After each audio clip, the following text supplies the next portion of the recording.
ब्रह्मविद्या संपूर्ण विश्वाला अहिंसा, शांती व समता याचा संदेश देणारे व दुःख मुक्तीचा मार्ग दाखविणारे दुःखमुक्त महामानव तथागत सम्मा संबुद्ध तथागतांनी सुआख्यात केलेला सधम्म आणि त्याचा प्रसार करणारा आर्य सावक संघ या त्रिरत्नांना त्रिवार वंदन करते.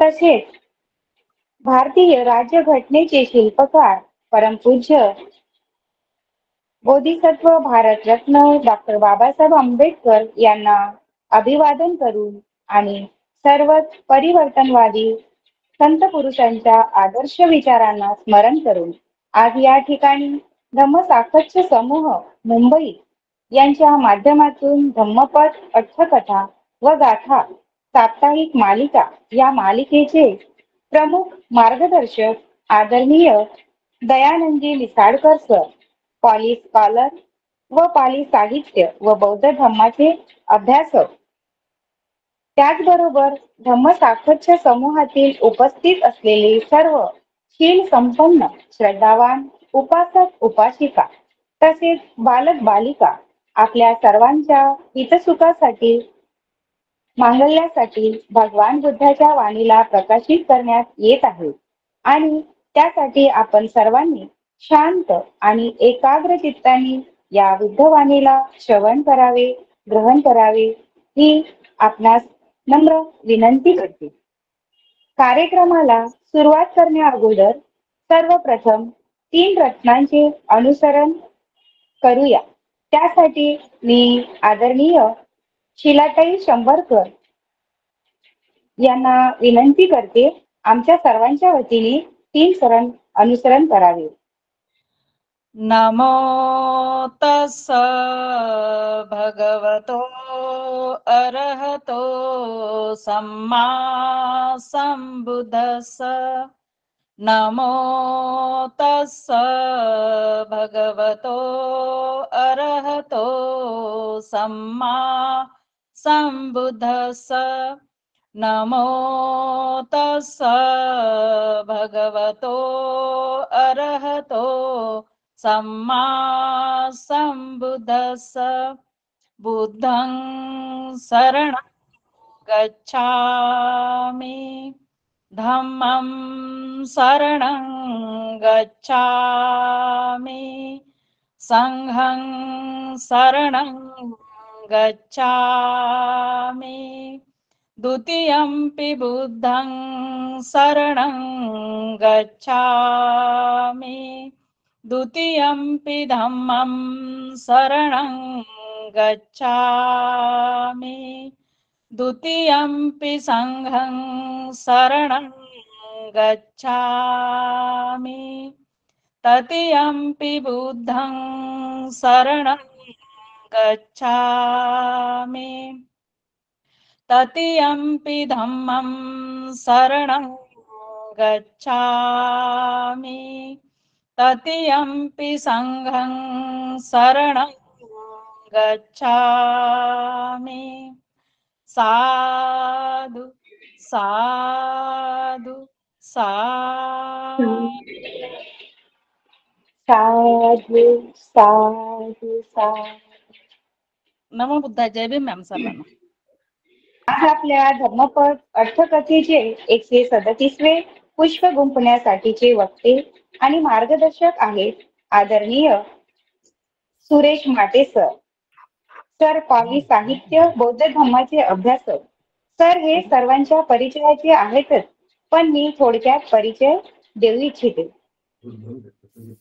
Sir MA Pali, MPhil PGAD in Pali, LLB PhD scholar, Pali literature आणि पालीच्या विद्यार्थ्यांना सर पाली शिकवितात. सरांनी बौद्ध साहित्यातील देवता या विषयावर PhD केली आहे. सरांनी यापूर्वी आपल्याला मार्गदर्शन केले आहे. मी सरांना विनंती करते त्यांनी धम्मपद अट्टकथा व्याख्यान क्रमांक 137, 26 ब्राह्मण वग्गो गाथा क्रमांक 391 ते 393, महाप्रजापती गौतमी वत्तू, सारीपुत्त थेर वत्तू जटिल ब्राह्मण वस्तू सर मार्गदर्शन करतील. मी सरांना विनंती करते. नमो बुद्धाय सर. नमो बुद्धाय, नमो धम्माय, नमो संघाय. धम्मसा कच्छाचे सर्व मान्यवर, विशेष करून मिसाळकरजी, Nayana Tambe madam, Sharda Ramteke madam, Sheela Shambharkar madam आणि आजच्या या चर्चेमध्ये उपस्थित असणारे सर्व मान्यवर, तुम्हा सर्वांना नमो बुद्धाय, जय भीम. आणि आजच्या या व्याख्यानाला मी सुरुवात करतो आहे महाप्रजापती गौतमी यांच्या संदर्भात आलेल्या एका गाथेनी. आणि गाथा समजून घेण्या अगोदर आपण त्याची पार्श्वभूमी आपण अगोदर समजून घेऊया आणि मग गाथेकडे आपण वळूया. तर महाप्रजापती गौतमी संदर्भात जी गाथा आलेली आहे, यस्य कायेन वाचाय मनसा नथी दुःखट समुत्ततीहि ठाणेहि तमहं ब्रूहि ब्राह्मणं. तर ही जी गाथा महामाया म्हणजे महाप्रजापती गौतमी संदर्भात जी गाथा आलेली आहे, ही अत्यंत महत्वाची गाथा या ठिकाणी आहे, की ज्या गाथेचा अर्थ आहे की ज्यांच्या कायेनं, वाणीनं आणि मनाने कोणतेही पाप घडून येत नाही, जो या तिन्ही ठिकाणी संयमित आहे, त्याला मी ब्राह्मण म्हणतो. या अर्थाने ही गाथा आलेली आहे. आता आपण या संदर्भात आपण चर्चा करूया.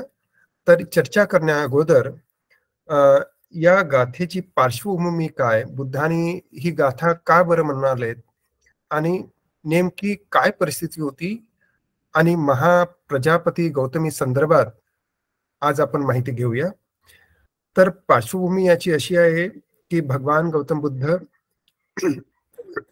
जेतवन विहारामध्ये विहार करत असताना काही भिक्खुनींनी भगवंताकडे तक्रार केली की महाप्रजापती गौतमी स्वतःच्या हाताने वस्त्र रंगवतात, चिवर परिधान करतात आणि त्यांचा कोणीही आचार्य नाही, कोणीही उपाध्याय नाही. आम्ही तिच्यासोबत उपोषण करणार नाही, पवारणा करणार नाही आणि ते करण्यासाठी आम्हाला संकोच होतो. अशा पद्धतीची माहिती किंवा एक प्रकारची महाप्रजापती गौतमी संदर्भातील जी चुकीची धारणा त्यांनी करून गेली होती, त्या संदर्भातील तक्रार हे भगवान गौतम बुद्धाकडे करतात. तर तेव्हा बुद्ध म्हणतात की मी महाप्रजापतीला 8 गुरुधम्माचा उपदेश केलेला आहे, तिने तो जाणला आहे आणि अभ्यासही केलेला आहे आणि करत आहे. मीच तिचा आचार्य आहे, उपाध्याय पण आहे. कायेने पापरहित अरहंत जे आहेत त्यांच्या प्रती आपण संकोच करता कामा नये. कारण काय की त्या काया वाचा मनाने कोणतेही पाप घडवून आणत नाही, त्यास मी ब्राह्मण म्हणतो. ब्राह्मण या शब्दासंदर्भात तर आपल्यामध्ये अनेक चुकीचे संभ्रम किंवा समज आहेत असं मला वाटतं. तर पाली साहित्यामध्ये जेव्हा किंवा हा ब्राह्मण शब्द जेव्हा येतो, तर ब्राह्मण हा प्रत्यक्ष वर्णक ब्राह्मण या अर्थाने तो घेता कामा नये. तर पाली साहित्यामध्ये ब्राह्मण म्हणजे असा व्यक्ती की जो अरहंत आहे, ज्यांच्या मनातील सर्व क्लेश नष्ट झालेले आहेत, जे निष्पाप आहेत, जे निर्वाण प्राप्त आहेत, त्या अर्थाने हा ब्राह्मण शब्द आपल्याला पाली साहित्यात दिसून येतो. इथे सुद्धा या गाथेमध्ये तमहं ब्रूहि ब्राह्मणं म्हणजे त्याला मी ब्राह्मण म्हणतो, या अर्थाने की महाप्रजापती गौतमी जी आहे, ही महाप्रजापती गौतमी ही अरहंत भिक्षुणी आहे, हे आपण लक्षात घेतलं पाहिजे. आणि त्या अनुषंगानेच बुद्ध ब्राह्मण या शब्दाची मांडणी करताना आपल्याला दिसतात. त्याच्यामुळं बऱ्याचशा लोकांना असा संकोच होतो किंवा वेगळ्या पद्धतीची त्यांची धारणा होते की बुद्ध इथं ब्राह्मणांसंदर्भात बोलत आहेत, तर ते ब्राह्मण या शब्दाची व्याख्या वेगळ्या अंगाने करतात. ते आपण तिसरी जी गाथा आपण जेव्हा चर्चेला घेऊ त्यावेळेस मी ती विस्तारानं तुमच्यासोबत चर्चा करेल. तर या गाथेचा अर्थ असा आहे की ज्यांच्या काया वाचा मनाने कोणतेही पाप घडून येत नाही, यस्य कायेन वाचाय मनसा नथी दुःखटं समुत्ततीहि ठाणेहि, म्हणजे तिन्ही लोकात संयमित आहे. ते तिन्ही लोक म्हणजे काय, तर काया वाचा आणि मनाने ती संयमित आहे महाप्रजापती गौतमी. या अर्थाने त्यांना मी ब्राह्मण म्हणतो. या अनुषंगाने ही गाथा बुद्ध उपदेश करताना आपल्याला दिसतात किंवा सांगताना दिसतात की जेव्हा भिक्षुनी महाप्रजापती गौतमी संदर्भात जेव्हा तक्रार करतात तर तेव्हा अशा पद्धतीची गाथा बोलून बुद्ध भिक्खुनींचं समाधान करताना आपल्याला दिसतात. तर पाली साहित्यात जी महाप्रजापती गौतमी आपल्याला दिसते ती आजवरच्या इतिहासामध्ये प्रवज्जित होणारी पहिली स्त्री आहे की जिने एक नवा इतिहास घडविला. अशा पद्धतीनं ती आपल्याला पाली साहित्यामध्ये दिसते. कारण काय की महाप्रजापती गौतमीच्या निमित्तानेच भिक्खुनी संघाची स्थापना झाल्याचं आपल्याला दिसते. ती संघनायिका होती असंही आपल्याला दिसते.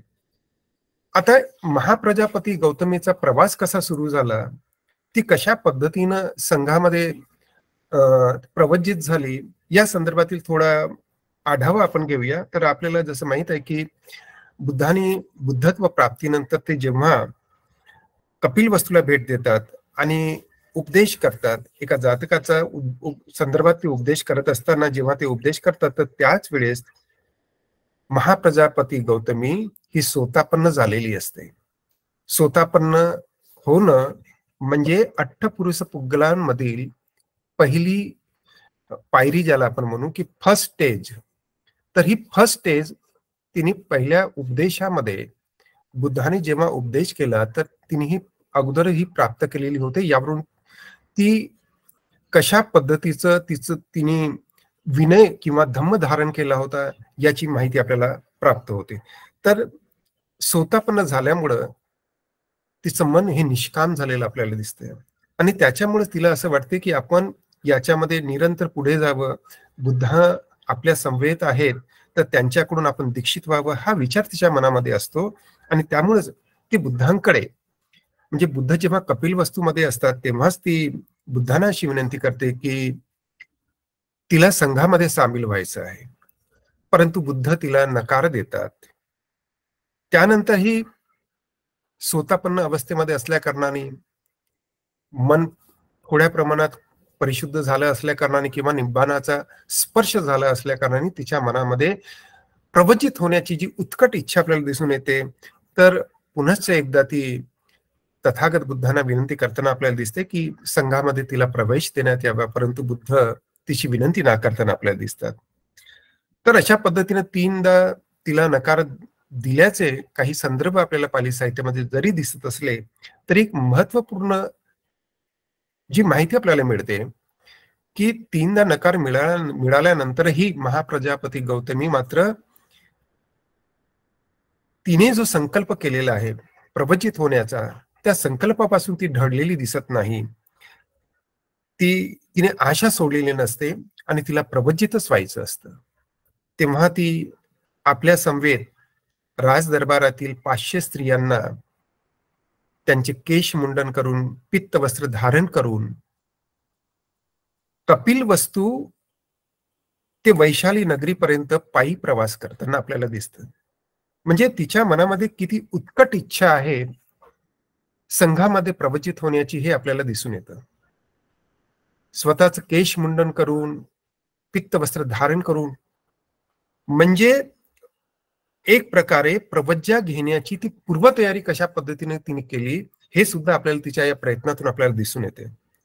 साधारणतः कपिलवस्तू ते श्रावस्ती आजच्या युगामध्ये आपण प्रवास करताना आपल्याला फारसं काही त्रास होत नाही. परंतु एक लक्षात घ्या की असा तो काळ 2500 वर्षापूर्वीचा की जेव्हा साधनं उपलब्ध नव्हती. अशा वेळेस ती साधारणतः 150 किलोमीटरचा पायी प्रवास करताना आपल्याला दिसते. आणि निश्चितच जेव्हा ती पायी प्रवास करते तर प्रवासामुळं तिचं शरीर सगळं थकलेलं असतं. तिच्या सोबत असलेल्या सर्व स्त्रिया या थकलेल्या असतात, त्यांचे पाय सुजलेले असते, काहींच्या पायातून रक्त वाहत असते, काहींना जखमा झालेल्या असतात, संपूर्ण शरीर हे धुळीने माखलेलं असतं. त्यांचे ते निस्तेज चेहरे आणि डोळ्यामध्ये अश्रू घेऊन ते सर्व बुद्धांकडे विनंती करायला जातात. आणि विनंती करताना त्या सर्व स्त्रियांचं नेतृत्व ही महाप्रजापती गौतमी करताना आपल्याला दिसतं. महाप्रजापती गौतमी बुद्ध जेव्हा वैशालीमध्ये असतात तर त्यांच्याकडे ती जाते, त्यांना विनंती करते की आम्हाला संघामध्ये प्रवचित व्हायचं आहे, आपण अनुमती द्यावी. परंतु बुद्ध मात्र नकार देताना आपल्याला दिसतात. आणि नकार मिळाल्यानंतर महाप्रजापती गौतमी विहाराच्या बाहेर उभी असताना थेर आनंद तिला पाहतात, तिला ओळखतात, तिची ती दुर्दशा पाहतात. सर्व अंगावर धूळ, पायावर असलेली सुजन, निस्तेज चेहरा, डोळ्यामध्ये अश्रू आणि संघामध्ये प्रविष्ट होण्याची उत्कट इच्छा. तिची ती स्थिती पाहिल्यानंतर आनंद थेर बुद्धांकडे जातात, बुद्धांना विनंती करतात. परंतु बुद्ध पुन्हाच एकदा नकार देताना आपल्याला दिसतात आनंदाला. परंतु आनंद आणि बुद्धांमध्ये जो संवाद होतो तो संवाद अत्यंत महत्वाचा आहे. तर आनंद बुद्धांना प्रतिप्रश्न करतोय की काय धम्म आणि विनयाचे आचरण करून निर्वाण प्राप्तीसाठी स्त्रिया समर्थ नाहीत काय? अशा पद्धतीच्या प्रश्न जेव्हा आनंद बुद्धांना करतो तर तेव्हा बुद्ध म्हणतात की स्त्रिया समर्थ आहेत, त्या सक्षम आहेत. मी स्त्री पुरुष विषमतेचा समर्थक नाही, परंतु मी व्यावहारिक कारणांमुळे स्त्रियांना प्रवचित होण्यासाठी नकार देत आहे. यावरून आपल्याला बुद्ध स्त्री विरोधी आहेत असं काही दिसत नाही. परंतु विरोधक मात्र आजही बुद्धांना दूषण देतात की बुद्ध स्त्रियांविरोधी होते. आणि आपले विरोधक आजही हे सांगताना दिसतात की बुद्ध कुठे स्त्रियांना प्रवचित करण्यास इच्छुक नव्हते, आनंदामुळे ते सगळं शक्य झालंय. परंतु जेव्हा आपण बुद्धाची बाजू समजून घेतो तर तेव्हा आपल्याला असं लक्षात येतं की बुद्ध हे स्त्री विरोधी नव्हते, तर स्त्री समर्थक होते, स्त्रियांचा विशेष सन्मान करणारे होते असं आपल्याला दिसतं. कारण काय की आपण एक बाजू समजून घेतली पाहिजे की बुद्धत्व प्राप्तीनंतर बुद्धाने जो संघ स्थापित केलेला होता त्या एका संघाचे ते संस्थापक आहेत. नव्याने स्थापन झालेला जो संघ आहे त्याची जबाबदारी ही बुद्धाने सांभाळलेली आपल्याला दिसते. त्यांना मार्गदर्शन करणं, त्यांना सन्मार्गावर स्थापित करणं, त्यांना शिक्षण प्रशिक्षण देणं, त्यांना धम्म समजावून सांगणं, अशा अनेक बाबी बुद्ध आपल्याला करताना दिसतात.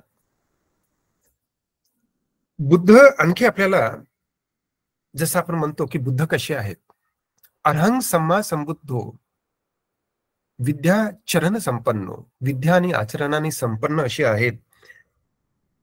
विविध प्रकारच्या विद्या, विविध प्रकारच्या बलाने ते युक्त आहेत. आणि त्यामुळेच मानवी समाजामध्ये मनुष्यांच्या ज्या विकनेसेस आहेत, ज्या कमजोरी आहेत, त्या संदर्भात बुद्ध अतिशय जागरूक आहेत असं आपल्याला दिसतं. कारण काय की गृहस्थांमध्ये विविध प्रकारचे आपल्याला माणसं दिसून येतात.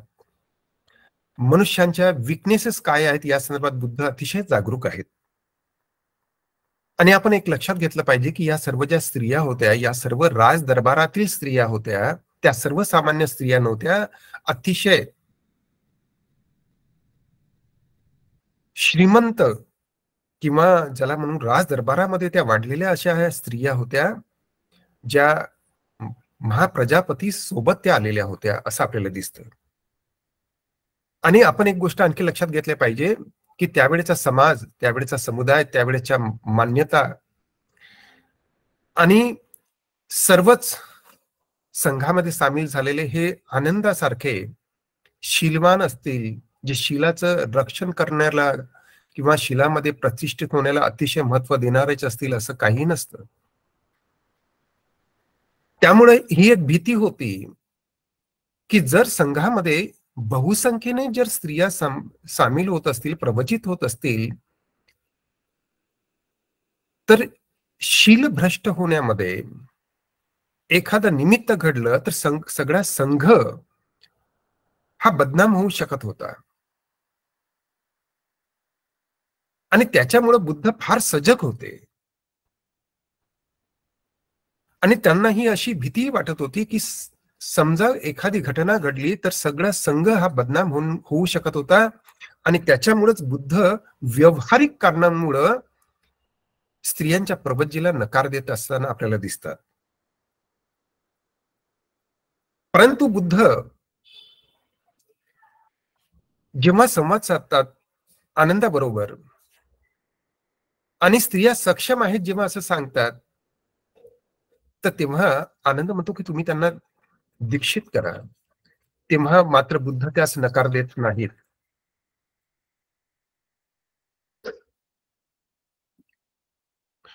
तर बुद्ध होकार देताना आपल्याला दिसतात, परंतु त्या काळची परिस्थिती लक्षात घेता किंवा त्या काळचा समाज लक्षात घेताना, लोकव्यवहार लक्षात घेताना बुद्ध आनंदाला असं सांगतात की आनंदा, मी 8 गारू धम्म त्यांना देऊ इच्छितो आणि ते जर मान्य असतील त्यांना, तर मी त्यांना संघामध्ये प्रविष्ट करू इच्छितो.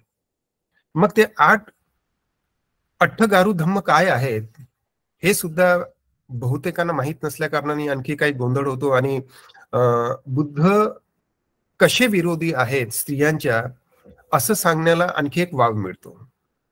परंतु बुद्ध हे जे अठ्ठगारू जे धम्म विशद करतात त्याच्या पाठीमागची भूमिका आपण लक्षात घेतली पाहिजे की या सर्व स्त्रियांना शिक्षण देणं, प्रशिक्षण देणं, त्यांच्या निवासाची व्यवस्था करणं आणि त्यांचं संरक्षण करणं अशा अनेक महत्वपूर्ण बाबींवर बुद्धाने विचार केलाय.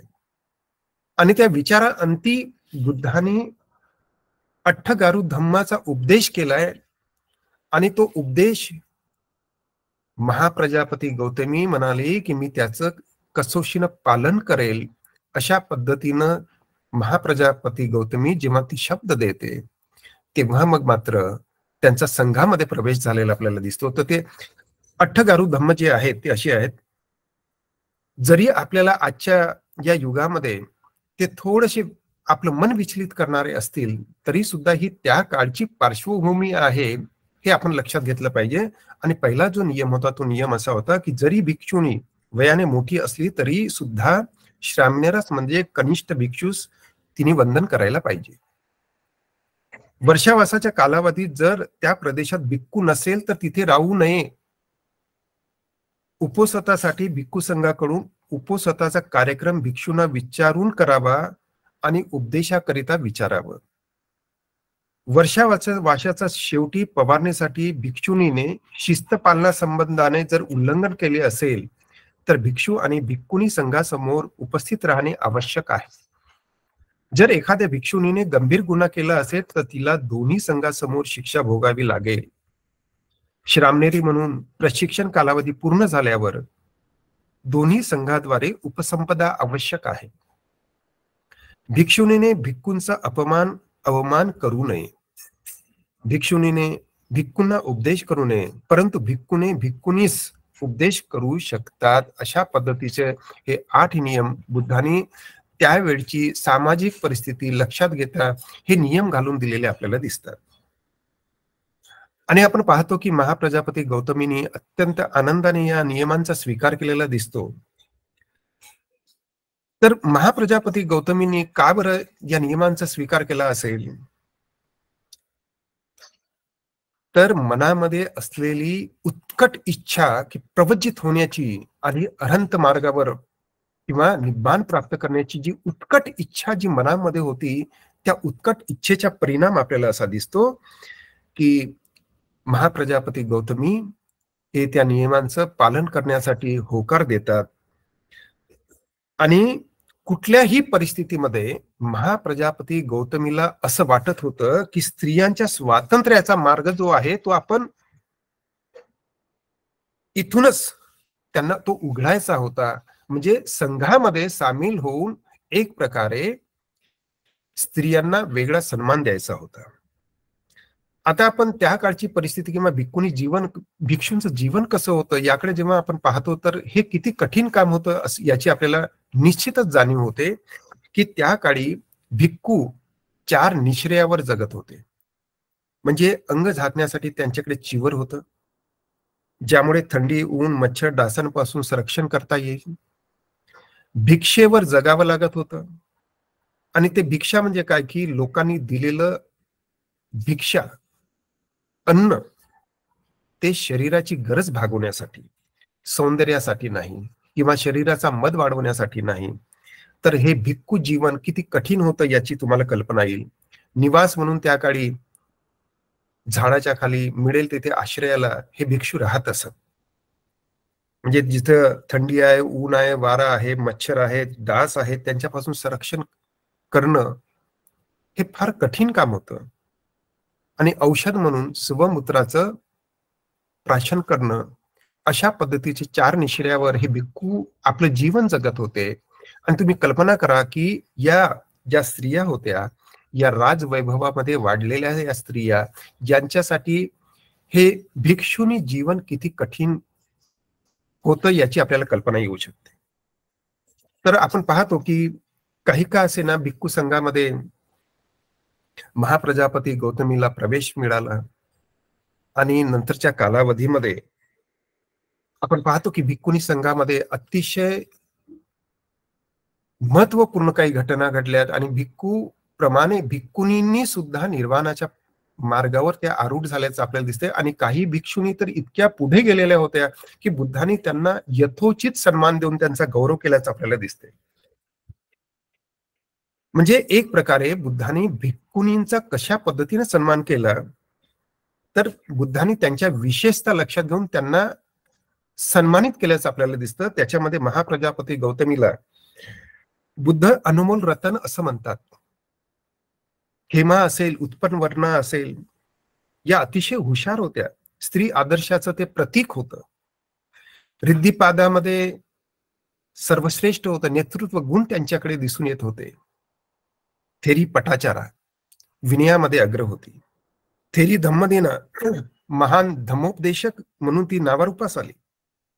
थेरी नंदा महाध्यानी ध्यानामध्ये ती अग्रेसर झाली. थेरी सोना ऊर्जावान आणि उत्साही होती. थेरी बकुला दिव्य दृष्टीमध्ये अग्रेसर होती. आता हे दिव्य दृष्टी वगैरे तुम्हाला सध्या कळणार नाही. तर दिव्य दृष्टी म्हणजे एका ठिकाणी बसून संपूर्ण जगताचं निरीक्षण करता येतं. हे रिद्धिबल ध्यानातून प्राप्त होत असतात. त्याच्यावर आपण कधीतरी चर्चा करूया. थेरी बकुला दिव्य दृष्टीमध्ये अग्रेसर होती. थेरी कुंडलकेशा ही तीक्ष्ण बुद्धिमान होती. तर भद्दा कपिलानी ही पूर्वजन्मातील संस्मरण करण्यामध्ये किंवा ते माहिती करून घेण्यामध्ये ती अग्रेसर होती. त्यानंतर किसा गौतमी पंसुकुल चीवर धारक होती. आयुष्यभर तिने पंसुकुल चीवर धारण केलं होतं. थेरी भद्दा काच्चायना महाबुद्धिमान होती. थेरी सिगार माता श्रद्धा संपन्न, अशा कितीतरी स्त्रियांचं वर्णन आपल्याला थेरी गाथांमध्ये दिसून येते. आणि ह्या किती कर्तृत्ववान स्त्रिया होत्या की एका महाप्रजापती गौतमीच्या प्रयत्नांमुळं ज्यांच्या आयुष्यामध्येच इतका मोठा बदल घडून आला होता की ज्यांच्यामुळे त्यांना निर्वाण पद प्राप्त झालं होतं. आणि आज त्या स्त्रिया इतिहासामध्ये प्रसिद्ध आहेत. स्त्रियांचं पहिलं लेखन थेरी गाथा आज आपल्याला दिसतं. थोडक्यात काय, तर आपण असं म्हणू शकतो की महाप्रजापती गौतमी तिच्या प्रयत्नांमुळं जे काही वलय भिक्खुनी संघास प्राप्त झालं ते ऐतिहासिक कालखंडामध्ये आपण पाहतो की हे अतुलनीय असं आहे. नंतरच्या कालावधीमध्ये आपण असं पाहतो की भिक्खुनी संघामध्ये वाढ होत गेली. आणि आयुष्याच्या उत्तरार्धामध्ये महाप्रजापती जेव्हा तिला असं कळालं की आता तिचं आयुष्य संपत आलेलं आहे आणि आता ते निर्वाण म्हणजे परिनिर्वाण प्राप्त करावं, तर ती बुद्धांची गाठभेट घेते आणि ती तथागत बुद्धांकडे जाताना आपल्याला दिसते. ती तथागतांकडे गेल्यानंतर ती बुद्धांना असं म्हणते की तथागत, मी तुमच्या शरीराचं पोषण केलंय, परंतु तुम्ही माझे आध्यात्मिक शरीराचं पोषण केलंय. मी तुम्हाला दूध देऊन पोषण केले, परंतु तुम्ही मला धम्माचे दूध पाजले. दुःख आणि संसाराचा नाश करण्यासाठी बुद्धांचे दर्शन घेण्याची ही दुर्मिळ संधी आहे. आणि मला पाहायला आणि श्रद्धांजली वाहाय, आणि मी आता तुम्हाला पाहत आहे आणि मी तुम्हाला श्रद्धांजली अर्पित करतो. तुमच्या कमळासारख्या पायाला कृपया तुमचे पाय पुढे करा, अशा पद्धतीनं महाप्रजापती गौतमी जी बुद्धांची आई आहे, ती बुद्धांच्या पायावर आपलं डोकं ठेवते. ती म्हणते तुमचे पाय आता पुढे करा. ती बुद्धांना वंदन करते आणि आयुष्याच्या शेवटी जेव्हा तिला परिनिर्वाण प्राप्त करायचं आहे, तर तेव्हा ती असं म्हणते की माझ्याकडून काही चूक झाली असेल तर आपण मला माफ करावं आणि मला आता परिनिर्वाण प्राप्त करण्याची अनुमती द्यावी. ती असं म्हणते. तेव्हा बुद्ध असं म्हणतात की तुम्ही काहीही चूक केलेली नाही, मी तुम्हाला माफ कशी काय करू शकतो? तुम्ही चांगुलपणाचे प्रतीक आहात. अंतिम निब्बाणासाठी तयार असलेल्या तुम्हाला मी काय सांगू?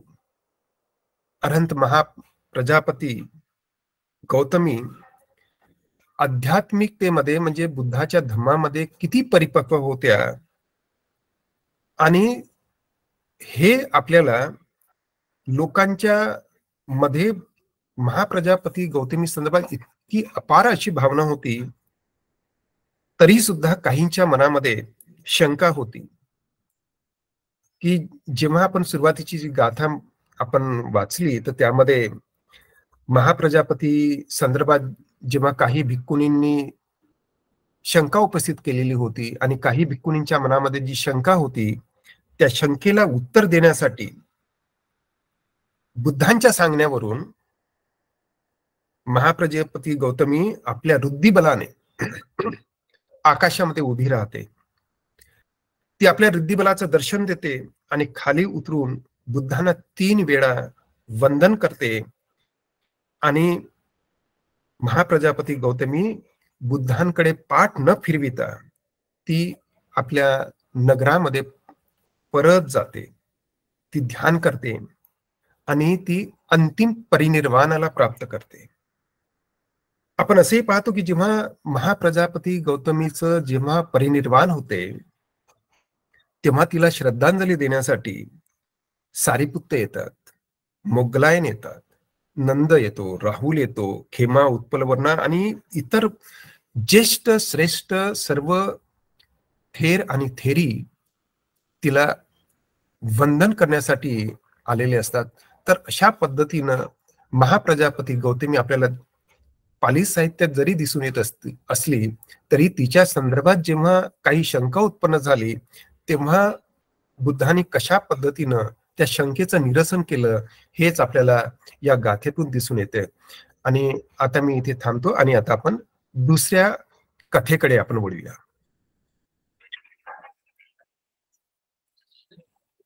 तर तुम्हाला बुद्ध आणि त्याचा धम्म ग्रंथ जेव्हा तुम्ही वाचाल, तर त्या ग्रंथामध्ये काही संदर्भ आपल्याला असे दिसतात की खंड 7 मध्ये की बुद्धाची आणि महाप्रजापती गौतमीची शेवटची भेट कशी होती, ती अतिशय उत्कटपणे बाबासाहेबांनी बुद्ध आणि त्याचा धम्म या ग्रंथामध्ये त्याचं लिखाण केलेलं आहे. आपण आवर्जून वाचावं अशी मी तुम्हाला विनंती करतो.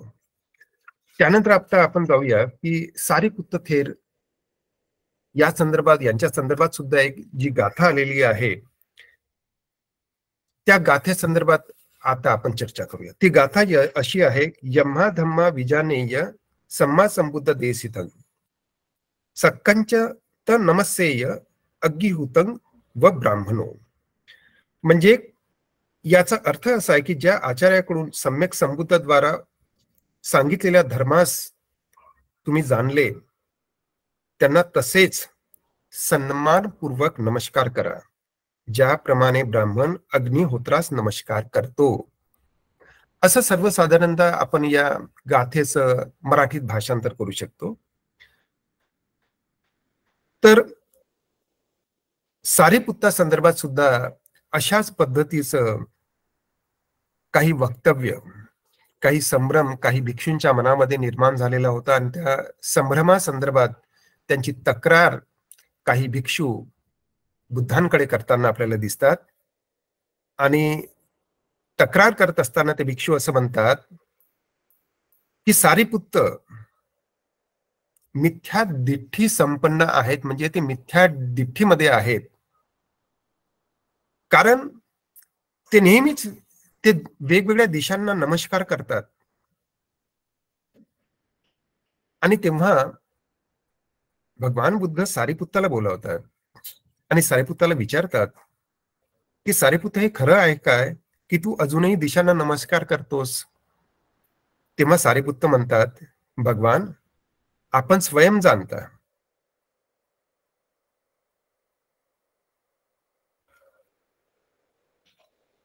भगवान, आपण स्वयं जाणता की मी कुठल्याही दिशांना कधीही नमस्कार करत नाही. मी तर माझे आचार्य ज्या दिशेला त्यावेळी असतील त्या दिशेला हात जोडून त्यांच्या प्रती मी कृतज्ञता व्यक्त करीत असतो. आणि हे ऐकून भगवान त्या भिक्खूंना म्हणाले की भिक्खूंनो, सारिपुत्त दिशांना नमस्कार करीत नाही, तर तो प्रत्यक्ष आपल्या आचार्यांना नमस्कार करतो. ज्या आचार्यांमार्फत जे भिक्खू धम्म जाणतात त्या आचार्यांना नमस्कार केलेच पाहिजे.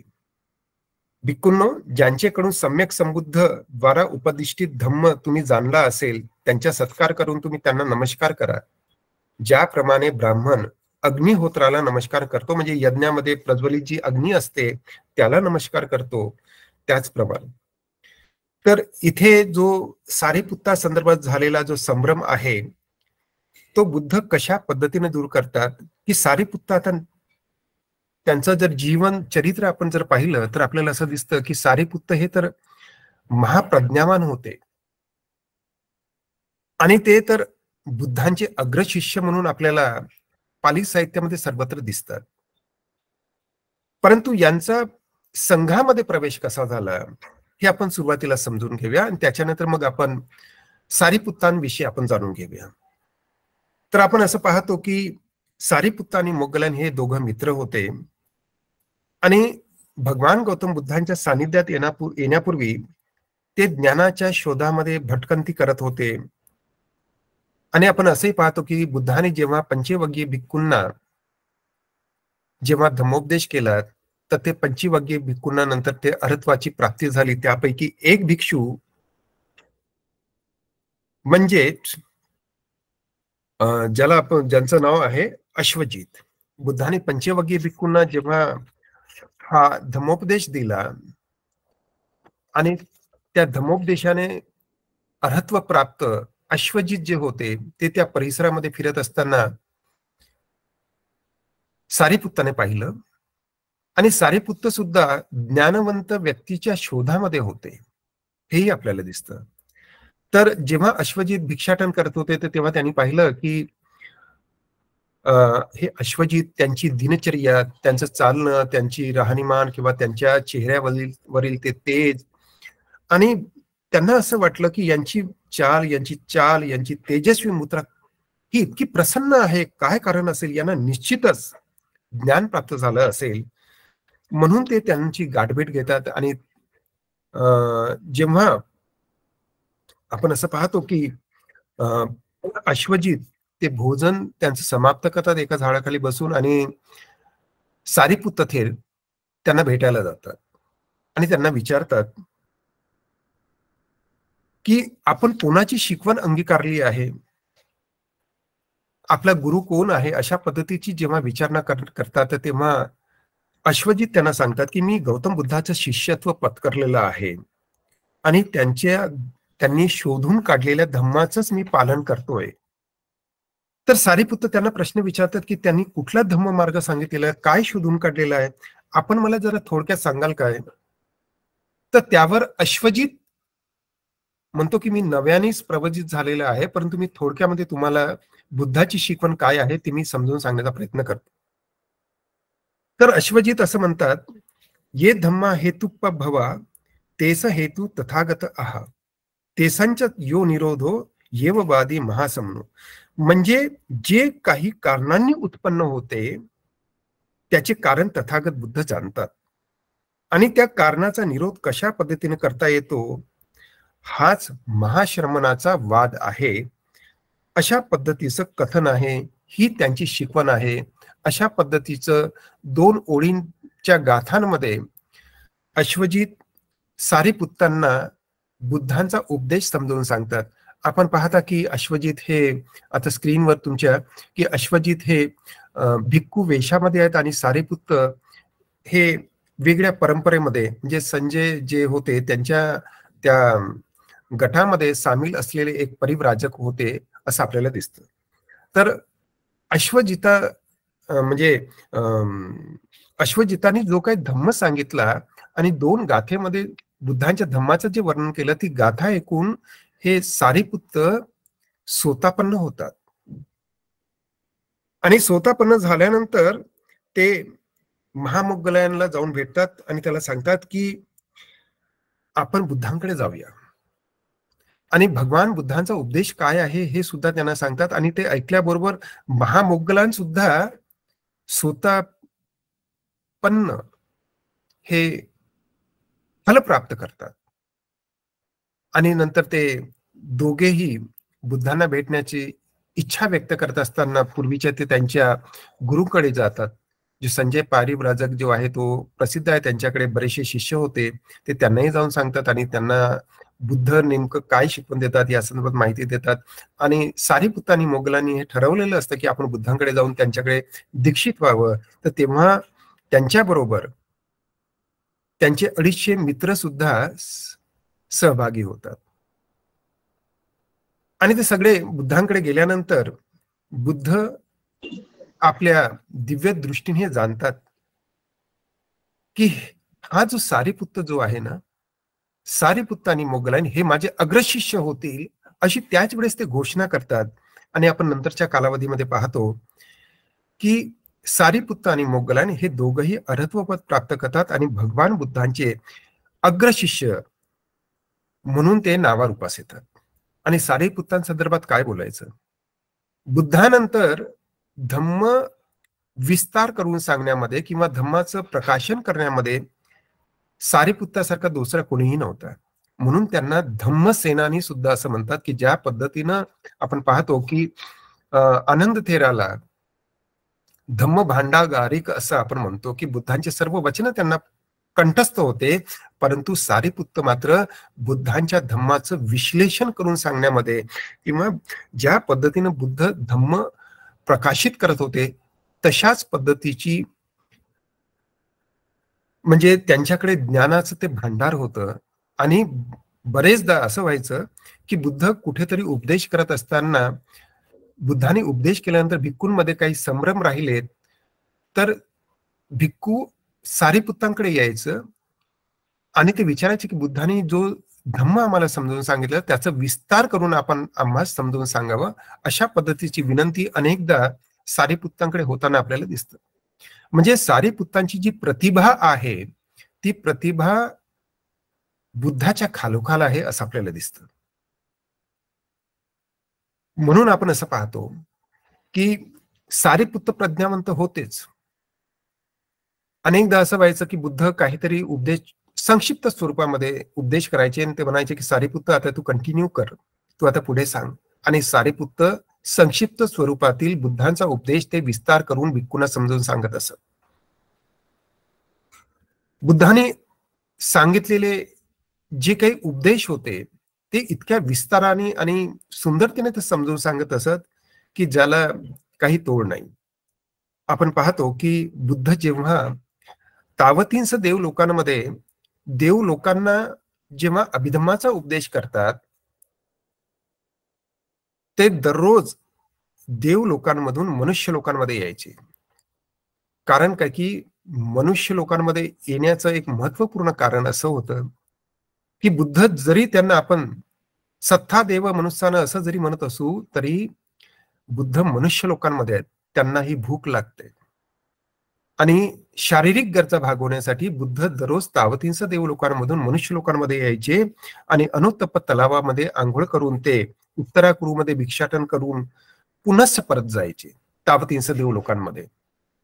परंतु बुद्ध जेव्हा जेव्हा दररोज यायचे तर सारिपुत्त त्यांचं स्वागत करायचे, त्यांना भेटत असत. आणि मग बुद्ध सारिपुत्ताला सांगत असत की मी आज देवता लोकांना अशा पद्धतीचा अभिधम्म शिकवलेला आहे. आणि बुद्ध संक्षिप्त स्वरूपामध्ये सारिपुत्ताला सांगत असत की मी आज हा धम्म शिकवलेला आहे, अभिधम्म शिकवलेला आहे. मग सारिपुत्त 500 भिक्खूंना त्या अभिधम्माचं विश्लेषण करून सांगत असत. म्हणजे इतकी प्रगाढ प्रतिभा किंवा ज्याला आपण म्हणतो प्रज्ञा ही सारिपुत्तांकडे असल्या कारणानेच ते सांगू शकत असत असं आपल्याला दिसतं. सारिपुत्त बरेचदा संक्षिप्त स्वरूपामध्ये बुद्धांचा उपदेश विस्तार करून सांगत असत. हे जरी सत्य असलं तरी बुद्धासमोरच किंवा बुद्ध नसतानाही सारिपुत्तांनी काही सुत्तांचा उपदेश केल्याचं आपल्याला दिसून येतं. त्याच्यामध्ये दसूत्तर सुत्त असेल, अनाथपिंडक सुत्त असेल, विविध सुत्त असतील. एवढंच नाही तर आपल्याला असंही दिसतं की जेव्हा महावीरांचं निधन झालं, तीर्थंकरांचं, तर त्यांच्या संघामध्ये दुफडी माजली होती आणि त्यांच्या संघामध्ये अशा पद्धतीचा वादविवाद उत्पन्न झाला होता की त्यांच्या गुरुची शिकवण काय या संदर्भात त्यांच्यामध्ये मतभेद निर्माण झाले होते. आणि ती बातमी जेव्हा बुद्धांना कळाली, बुद्धांसोबत 500 भिक्षू होते आणि भिक्खूंमध्ये सुद्धा ती चर्चा झाली होती की भगवान गौतम बुद्धानंतर पुढे काय होईल, संघामध्ये आपल्या असंच कोलाहल निर्माण होईल. तर तेव्हा सारिपुत्त भिक्खूंना उद्देशून एका सुत्ताचं प्रकाशन करताना आपल्याला दिसतात. बुद्ध समोर बसलेले आहेत, 500 भिक्खू आहेत. बुद्धांच्या समोरच सारिपुत्त सांगतात की तथागतांच्या संघामध्ये बुद्धाच्या पश्चात असा कुठलाही वादविवाद होणार नाही आणि तो वादविवाद होऊ नये म्हणजे म्हणून बुद्धांनी कशा पद्धतीनं बुद्धांच्या शिकवणीचं त्यांनी प्रकाशन केलेलं आहे आणि बुद्धांची शिकवण कशा पद्धतीनं बुद्धांच्या महापरिनिब्बाणानंतर सुद्धा ती परिपूर्ण राहील, संरक्षित राहील, सुरक्षित राहील, यासाठी बुद्धाच्या समोर 500 भिक्खूंना सारिपुत्त धम्माचा उपदेश करताना आपल्याला दिसतात. आणि तो उपदेश म्हणजे संगीती सुत्त. बुद्धाची संपूर्ण शिकवण एका सुत्तामध्ये भिक्खूंनी जर कंठस्थ केली तर बुद्धांची संपूर्ण शिकवण लक्षात राहू शकते. अशा पद्धतीचे ते सुत्त तुम्ही दिग्घनिकायामध्ये ते वाचू शकता. तर यावरून आपल्याला असं कळतं की सारिपुत्त किती महान, किती प्रज्ञावंत होते. सारिपुत्त धम्म सेनापती होते. बुद्ध आणि त्याचा धम्म या ग्रंथामध्ये बाबासाहेबांनी सारिपुत्त आणि बुद्धांमध्ये आयुष्याच्या शेवटी जो संवाद झाला त्या संवादाचं वर्णन बाबासाहेबांनी अत्यंत सुंदरतेने केलेलं आहे. मी तुमच्यासाठी त्यातील काही ओळी मी तुमच्या माहितीसाठी मी वाचून दाखवतो. तुम्हाला कळेल की सारिपुत्त किती महान होता, किती बुद्ध कशा पद्धतीने त्यालाही सन्मान तेवढाच देत होते. तर भगवान गौतम बुद्ध आणि सारिपुत्त यांची अंतिम भेट 7वा खंड भाग 1 बुद्ध आणि त्याचा धम्म या ग्रंथामध्ये तुम्ही पाहू शकता, वाचू शकता. त्याच्यामध्ये बाबासाहेब काय लिहितात तर बाबासाहेब असं म्हणतात की भगवान बुद्ध श्रावस्तीच्या जेतवनामध्ये गंधकुटीमध्ये विहार करत होते तेव्हा सारिपुत्त 500 भिक्खूंसहित तिथं आला. बुद्धांना अभिवादन केलं आणि म्हणाला की पृथ्वीवरील आपल्या जीवनाचा अंतिम दिवस आता जवळ आलेला आहे. भगवान बुद्ध आता आपणाला देहत्यागाची परवानगी देतील काय, अशा पद्धतीची प्रश्नार्थक मांडणी करून सारिपुत्त बुद्धांना देहत्यागाची परवानगी मागताना दिसतात. भगवान गौतम बुद्ध सारिपुत्ताला विचारतात की परिनिर्वाणासाठी त्यांनी कुठलं स्थान निश्चित केलेलं आहे.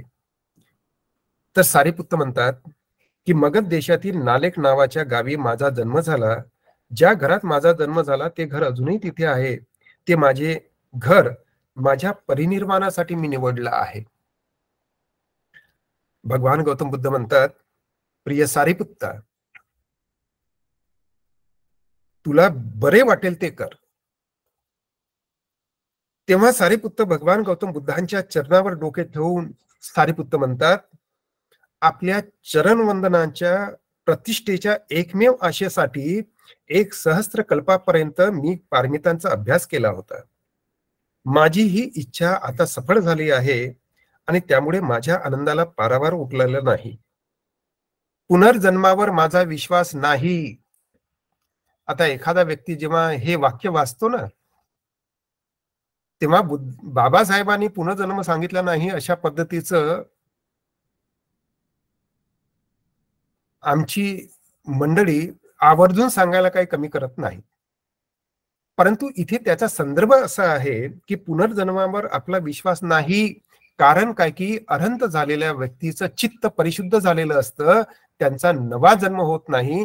जन्म मरणाचं जे चक्र असतं ते नष्ट झालेलं असतं, त्याच्यामुळे त्यांचा नवीन जन्म होत नाही. आणि सारीपुत्त तर त्यांचं परिनिर्वाण होणार आहे. म्हणजे चित्त आणि शरीर दोन्ही नष्ट होणार आहे आणि त्यांचं या जन्म मरणाच्या चक्रातून ते कायमचे मुक्त होणार आहेत. या अर्थाने सारीपुत्त असं म्हणतात की पुनर्जन्मावर आपला आता विश्वास नाही. हीच आपली अंतिम भेट. अपराधाबद्दल भगवंतांनी मला क्षमा करावी. माझी अखेर आता समीप आलेली आहे. तेव्हा भगवान गौतम बुद्ध म्हणतात सारीपुत्त क्षमा करण्यासारखे काहीच उरलेलं नाही. भगवान बुद्ध म्हणाले, म्हणजे भगवान गौतम बुद्ध असं म्हणतात, जेव्हा सारीपुत्त जाण्यासाठी उठला तेव्हा त्याच्या सन्मानार्थ भगवान बुद्ध सुद्धा आपल्या आसनावरून उठलेत आणि गंधकुटीच्या विहाराच्या सज्जात जाऊन उभे राहिलेत. तेव्हा सारीपुत्त भगवंतांना म्हणाला, जेव्हा आपले पहिले दर्शन घडले तेव्हा मला आनंद झाला होता. आता आपले दर्शन झाले त्यामुळे मला अत्यानंद झाला आहे. आपले हे शेवटचे दर्शन आहे हे मी जाणून आहे. आपले आता पुन्हा दर्शन होणार नाही. त्यांना आपले दोन्ही हात जोडलेत आणि भगवंताकडे पाठ न करता ते निघून गेले. तर इथे आपल्याला आणखी एक बाब महत्वाची दिसून येते की बुद्धांना सन्मान देण्याची पद्धत कशी होती, की हे जे ज्येष्ठ भिक्षू होते ते बुद्धांकडे पाठ न करता परत जात असत. इतका सन्मान ते बुद्धांनाही देत होते. परंतु आपण असंही पाहतो की सारीपुत्त बुद्धांसाठी किती महत्वाचा सरसेनापती होता. हे आपण पुढच्या वाक्यातून आपण पाहूया. भगवान गौतम बुद्ध उपस्थित भिक्खू संघास म्हणाले, आपल्या ज्येष्ठ बंधूंच्या मागे जा. आणि भिक्खू वर्ग प्रथमच भगवंतांना सोडून सारीपुत्तांच्या मागे त्यांच्या आज्ञेप्रमाणे गेला. आणि सारीपुत्त जिथे त्यांचा जन्म झालेला होता त्याच खोलीमध्ये ते गेलेत. आणि त्यांच्या परिनिर्वाणानंतर सारीपुत्ताच्या अस्थी भगवान गौतम बुद्ध स्वीकारतात आणि म्हणतात तो सर्वोच्च विद्वान होता. अशा पद्धतीचं लेखन बाबासाहेब करताना बुद्धांनी त्याचा धम्म या ग्रंथामध्ये दिसतात. आणि आपल्याला काही संदर्भ पाली साहित्यात असे दिसतात की जेव्हा परिनिर्वाणासाठी सारीपुत्त आपल्या गावी जातात जिथे त्यांचा जन्म झाला तिथे, तेव्हा त्यांची आई त्यांचं स्वागत करताना आपल्याला दिसते. परंतु ते पाहतात की याच्या अंगावर तर अजूनही चिवर आहे. त्याच्यामुळं तिला वाईट वाटतं आणि ती आपल्या देवदेवतांच्या पूजा अर्चेमध्ये ती रममान झालेली असते.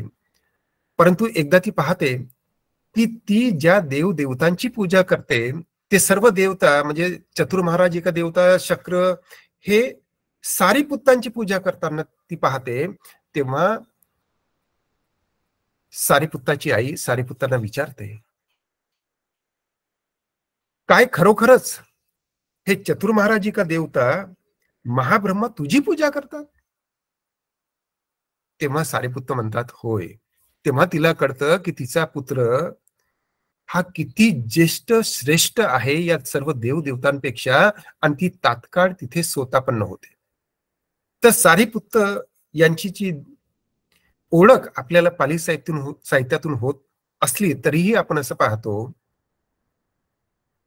की सारीपुत्त जरी श्रेष्ठ आणि महान होता तरीही अश्वजित जे त्यांचे पहिले गुरु होते, ज्यांच्याकडून त्यांना धम्म प्राप्त झाला होता, 2 ओळीचा धम्म प्राप्त झाला होता, त्या अश्वजितांप्रती सारीपुतांच्या मनामध्ये इतका आदरभाव होता की ते ज्या दिशेला असतील त्या दिशेला ते वंदन करायचे, प्रणाम करायचे. आणि इतर भिक्षूंचा असा संभ्रम झालेला होता की सारीपुत्त मिथ्या दिठ्ठीमध्ये आहे, ते दिशांना प्रणाम करतात.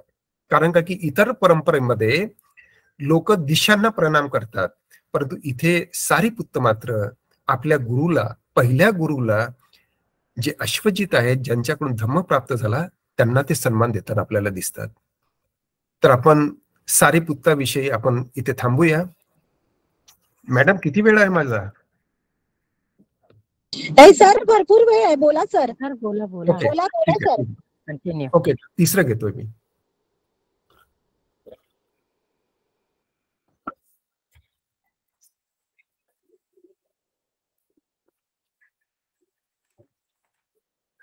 त्यानंतर आपण तिसऱ्या गाथेकडे जाऊया.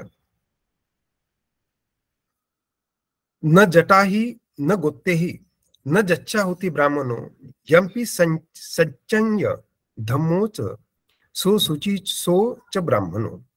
म्हणजे जटा वाढवल्याने न गोत्राने न जन्माने कोणी ब्राह्मण होतो, मात्र ज्यात सत्य आहे आणि ज्यांच्यामध्ये धम्म विद्यमान आहे, तीच व्यक्ती पवित्र आहे, तीच व्यक्ती ब्राह्मण आहे. तर जसं मी सुरुवातीला म्हणालो की ब्राह्मण हा शब्दा संदर्भात आपल्यामध्ये अनेक संभ्रम आहेत. तर बुद्ध जेव्हा हा शब्द उच्चारतात ब्राह्मण, तेव्हा आपण एकच गोष्ट लक्षात घेतली पाहिजे की ब्राह्मण म्हणजे तथागतांच्या संघामध्ये असलेले अठ्ठपुरुष पुद्गल यांच्या संदर्भात किंवा अरहंतांच्या संदर्भातच तो शब्द उच्चारताना आपल्याला दिसतात. तर याची सुरुवात अशी होते की भगवान गौतम बुद्ध एकदा जेतवनामध्ये विहार करत असताना एक जटाधारी ब्राह्मण भगवंताकडे येऊन म्हणतो की हे गौतम, आपण आपल्या श्रावकांना ब्राह्मण म्हणता, मी सुद्धा आपल्या माता पित्यांच्या ब्राह्मण कुळात जन्म घेतला आहे, तर आपण सुद्धा मला ब्राह्मण म्हणावे. हे ऐकून भगवान गौतम बुद्ध म्हणाले, ब्राह्मणा, मी केवळ जटा धारण केल्या म्हणून किंवा जाती गोत्रांमुळे कोणाला ब्राह्मण म्हणत नाही, तर ज्याने सत्याचा साक्षात्कार केलेला आहे, जो पवित्र जीवन जगत आहे, त्याला मी ब्राह्मण म्हणतो. आणि बुद्ध ही 393 नंबरची ही जी गाथा आहे, न जटाही न गोत्तेन, ही गाथा ते बोलताना दिसतात आपल्याला. ही गाथा ते समजून सांगताना दिसतात की जटा वाढवल्याने, गोत्राने किंवा जन्माने कोणी ब्राह्मण होत नाही, तर ज्यांच्यामध्ये सत्य आणि धम्म विद्यमान आहे, ती व्यक्ती पवित्र आहे, तीच व्यक्ती ब्राह्मण आहे. म्हणजे ती व्यक्ती कोण? तर स्वतःपन्न असेल, सगदागामी असेल, अनागामी असेल, अनंत व्यक्ती असेल की ज्यांनी काय केलेलं आहे की त्यांनी सत्याची कास धरलेली आहे, त्यांच्यामध्ये धम्म विद्यमान आहे, त्या पवित्र व्यक्ती आहे. म्हणून बुद्ध एस भगवतो सावक संगो अशा पद्धतीनं आपण संघवंतना म्हणत असताना या धम्मातील ब्राह्मणांना म्हणजे या अठ्ठपुरुष पुद्गलांना आपण सन्मान देत असतो. तर एखादा व्यक्ती ब्राह्मणांच्या घरी जन्माला आला म्हणून कोणी ब्राह्मण होत नाही, हे वाक्य जे आहे हे भगवान गौतम बुद्धांचं एक क्रांतिकारी वचन आहे असं म्हणायला काही हरकत नाही.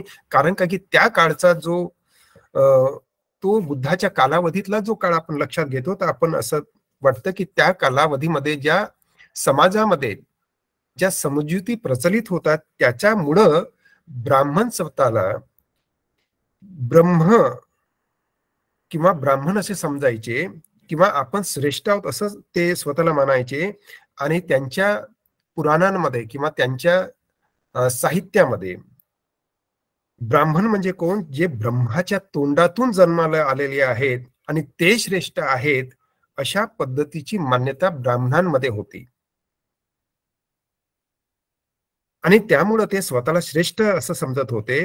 आणि बुद्ध काय करतात, तर इथं त्यांची जी मान्यता आहे त्या मान्यतेला तडा देतात आणि बुद्ध नव्या अंगाने ब्राह्मणाची व्याख्या करताना आपल्याला दिसतात की ब्राह्मण म्हणजे तो व्यक्ती की जो शील सदाचाराने संपन्न आहे, असा व्यक्ती म्हणजे ब्राह्मण होय. या अर्थाने बुद्ध त्याची मांडणी करताना आपल्याला दिसतात. तर ब्रह्म हा शब्द सुद्धा, ब्रह्म म्हणजे कोण, तर पाली साहित्यामध्ये की जो मैत्री भावनेचा सराव करतो किंवा विकसित करतो, जो करुणा भावनेचा भावना आपल्या मनामध्ये आपल्या चित्तामध्ये विकसित करतो, जो मुदिता भावना, मुदिता म्हणजे आनंद आणि उपेक्षा म्हणजे सुखही नाही आणि दुःखही नाही अशी भावना उत्पन्न करतो. या अर्थाने जो या चारही बाबींचा सराव करतो आणि तो काय करतो, ब्रह्मविहाराची भावना करतो. म्हणजे त्याचं जे चित्त असतं ते अशा पद्धतीनं ध्यान भावनेतून परिशुद्ध चित्त झालेलं असतं आणि मृत्यूनंतर ते ब्रह्मलोकामध्ये जन्म घेतात. म्हणून त्यांना ब्रह्मविहार, आणि ब्रह्मविहारामध्ये जरी जन्म झाला असला ब्रह्मलोकांमध्ये, तरी ते सुद्धा याच तऱ्हेचं ध्यान भावना करत असतात. ती ध्यान भावना म्हणजे मैत्री, करुणा, मुदिता आणि उपेक्षा ध्यान करत असतात. तर 16 प्रकारचे ब्रह्मलोक आपल्याला दिसतात की जिथे मनुष्य जेव्हा मनुष्य लोकांमध्ये असतो आणि तो ध्यान करतो, या भावना विकसित करतो, तर तेव्हा मृत्यूनंतर जर त्याला अर्हत्वपद प्राप्त झालं नाही तर तो मात्र ब्रह्मलोकामध्ये जन्म घेतो. या अर्थाने ते ब्राह्मण आहेत असं आपल्याला दिसतो. आणि ही एक क्रांतिकारी घटना आहे असं आपल्याला म्हणायला काही हरकत नाही. कारण आपण पाहतो की इतर साहित्यामध्ये म्हणजे वैदिक साहित्यामध्ये किंवा हिंदू साहित्यामध्ये आणि पाली साहित्यामध्ये असे बरेचसे संदर्भ आपल्याला दिसतात की त्यावेळेस बुद्ध कालावधीमध्ये वर्णव्यवस्था आपल्याला अस्तित्वात असल्याचं दिसतं. आणि ही वर्णव्यवस्था कशी अस्तित्वात आली या संदर्भात Babasaheb revolution and counter revolution या ग्रंथामध्ये अत्यंत सुंदरतेने त्याची मांडणी करताना दिसतात. बाबासाहेब असं म्हणतात की पूर्वीची जी वर्णव्यवस्था होती ती आताची किंवा बुद्धाच्या कालावधीमध्ये असलेली जी वर्णव्यवस्था ती पूर्णतः भिन्न आहे, वेगळी आहे. कारण का की पूर्वीच्या काळी लोक गुरुकुलामध्ये शिकायला जात असत आणि गुरुकुलामध्ये शिकायला गेल्यानंतर गुरु त्या व्यक्तीच्या आचरणानुसार किंवा त्या व्यक्तीचा जसा कल असेल, जशी बुद्धिमत्ता असेल, त्याचं जे बल असेल त्याच्याप्रमाणे गुरु त्यांना वर्ण देत असे. परंतु नंतरच्या कालावधीमध्ये गुरुकडून प्राप्त होणारी ही जी वर्ण, हा जो वर्ण आहे तो वर्ण काढून टाकण्यात आला आणि ब्राह्मणी धर्माप्रमाणे जातीमध्ये जन्म झाला म्हणून तो त्या वर्णाच्या ही संकल्पना नंतर पुढे आल्याचे आपल्याला दिसून येते. आणि त्याचा परिणाम असा झाला की भारतीय समाज हा 4 वर्णांमध्ये विभागण्यात आला होता. त्याच्यामध्ये ब्राह्मण, क्षत्रिय, वैश्य आणि शूद्र. आजच्या घडीमध्ये आपल्याला हा क्रम दिसून येतो की ब्राह्मण, क्षत्रिय, वैश्य आणि शूद्र. परंतु आपण बुद्ध कालावधीमध्ये पाहतो तर क्षत्रिय वर्ण हा सर्वश्रेष्ठ आहे, तो रुलिंग क्लास आहे. आणि ब्राह्मण वर्ग हा वेगवेगळ्या व्यवसायामध्ये, वेगवेगळ्या कार्यामध्ये गुंतलेला आपल्याला दिसून येतो. म्हणजे यावरून असं दिसतं आपल्याला की त्यावेळी क्षत्रिय वर्ण जो होता त्याला अधिक सन्मान प्राप्त झालेला होता असं आपल्याला एकंदरीत दिसतं.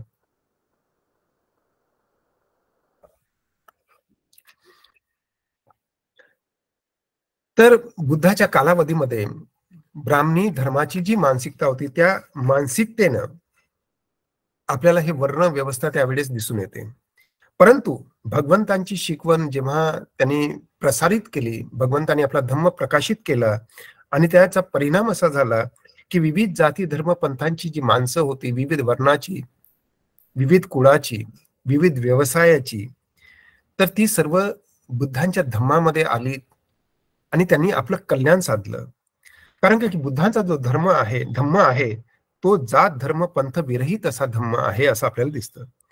आपण असंही पाहतो की बुद्धाच्या कालावधीमध्ये 62 प्रकारचे विविध संप्रदाय किंवा धर्म त्यावेळेस विद्यमान होते आणि बुद्धांनी जी मांडणी केली त्यांच्या धम्माची ती अतिशय मूलगामी आणि सर्वात आगळी वेगळी अशी होती. त्या कालावधीमध्ये ते क्रांतिकारी असं तत्वज्ञान होतं की जे क्रांतिकारी तत्वज्ञान हे बाकीच्या विचारसरणीला अगदी त्यांनी बाद करून टाकलं होतं आणि बुद्धाच्या धम्माचा प्रचार प्रसार जोराने झाल्याचं आपल्याला दिसून येतं.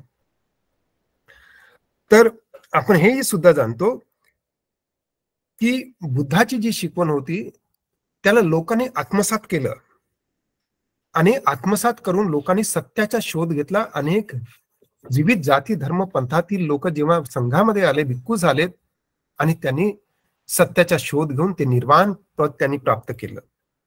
तर आध्यात्मिक उंची गाठण्याची त्यांना संधी प्राप्त झाली होती जेव्हा बुद्धांचा धम्म स्थापित झाला होता असं आपल्याला दिसतं. थोडक्यात काय तर विविध जाती धर्म पंथाच्या लोकांना बुद्धांनी बुद्धत्व प्राप्तीचा प्रयत्न ज्या पद्धतीने बुद्धांनी केला आणि ते मुक्त झाले त्याच पद्धतीचा धम्म त्यांनी प्रकाशित करून लोकांना ती संधी उपलब्ध करून दिली होती की कुठल्याही जाती धर्म पंथाच्या व्यक्तीने धम्मामध्ये प्रवजित व्हावं आणि सत्याची जाणीव करून घे, सत्याचा शोध घ्यावा आणि निर्वाण पद प्राप्त करावं. आणि त्याचा परिणाम असा झाला की बुद्धांवर अनेक आरोप झालेत. आता तुम्हाला या चित्रामध्ये अंबट्ठ ब्राह्मण दिसतो की जो बुद्धांना कमी लेखण्याचा प्रयत्न करत होता आणि नंतर तो उपासक झाल्याचं आपल्याला दिसतं. हे म्हणायचे की ब्राह्मणच सर्वश्रेष्ठ आहेत आणि ते दावा करायचे. परंतु बुद्ध असं म्हणायचे की जन्माने कोणी ब्राह्मण होत नाही, तर तो आचरणाने ब्राह्मण होतो. तर बुद्धाच्या कालावधीमध्ये बुद्धांना अनेक प्रकारचे दूषणं ब्राह्मणांनी दिल्याचं आपल्याला दिसते. बुद्धांना ते मुंडक म्हणायचे, शूद्र श्रमण म्हणायचे, म्लेच्छ म्हणायचे, काळे म्हणायचे, ब्रह्मदेवाच्या पायातून उत्पन्न झालेले म्हणायचे आणि अशा पद्धतीनं ते तिरस्कार सुद्धा करायचे. हा अंबट्ठ ब्राह्मण सुद्धा बुद्धांकडे जेव्हा आला तर तो उभ्याने बुद्धांना प्रश्न विचारायचा, बुद्धांना सन्मान देत नव्हता.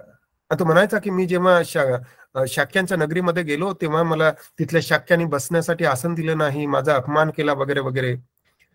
मग बुद्ध कशा पद्धतीनं त्याची पूर्वपीठिका, त्याचे पूर्वजन्म कसे होते आणि तो कसा आज त्या कुलामध्ये आलेला आहे आणि त्याचं पूर्व मूळ काय आहे हे जेव्हा त्याला सांगतात तेव्हा तो मात्र बुद्धांपुढे नतमस्तक होतो. त्याला त्याची चूक कळून येते असं आपल्याला दिसतं. अस्सलायन ब्राह्मण बुद्धांकडे आला, म्हणाला की ब्राह्मण वर्णश्रेष्ठ आहे, अन्य नाही. कारण ब्राह्मणच ब्रह्माचे औरस पुत्र आहेत. कारण काय की ते ब्रह्माच्या मुखातून उत्पन्न झालेले आहेत. यावर गौतम बुद्धाचा विचार काय आहे असा प्रश्न जेव्हा तो बुद्धांना करतो तेव्हा बुद्ध म्हणतात, प्रतिप्रश्न करतात बुद्ध. ते म्हणतात की ब्राह्मणांच्या स्त्रिया सुद्धा ऋतुमती होतात ना, गर्भवती होतात, मुलास जन्म देतात, मुलांना दूध पाजतात. असे असतानाही ब्राह्मण योनीतून उत्पन्न झाले असतानाही ते ब्रह्माचे उत्तराधिकारी कसे? पुन्हा मी सांगतो की बुद्ध असं म्हणतात की ब्राह्मणांच्या स्त्रिया ऋतुमती होतात, गर्भवती होतात, मुलास जन्म देतात, दूध पाजतात. असे असतानाही ब्राह्मण योनीतून उत्पन्न झाले असतानाही ते ब्रह्माचे उत्तराधिकारी कसे? कारण की त्यांची मान्यता होती की ब्राह्मण म्हणजे कोण? ब्रह्माच्या मुखातून उत्पन्न झालेला. तर बुद्ध सांगतात की इतर मनुष्यांप्रमाणे तुमचाही जन्म झालेला आहे, तुम्ही काय ब्रह्माच्या मुखातून काही आलेला नाही आहात.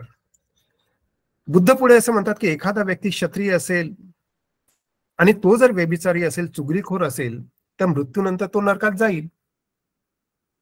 त्याचप्रमाणे तो जर ब्राह्मण असेल, तो जर व्यभिचारी असेल, चुगलीखोर असेल, तर तो जाणार नाही का नरकात?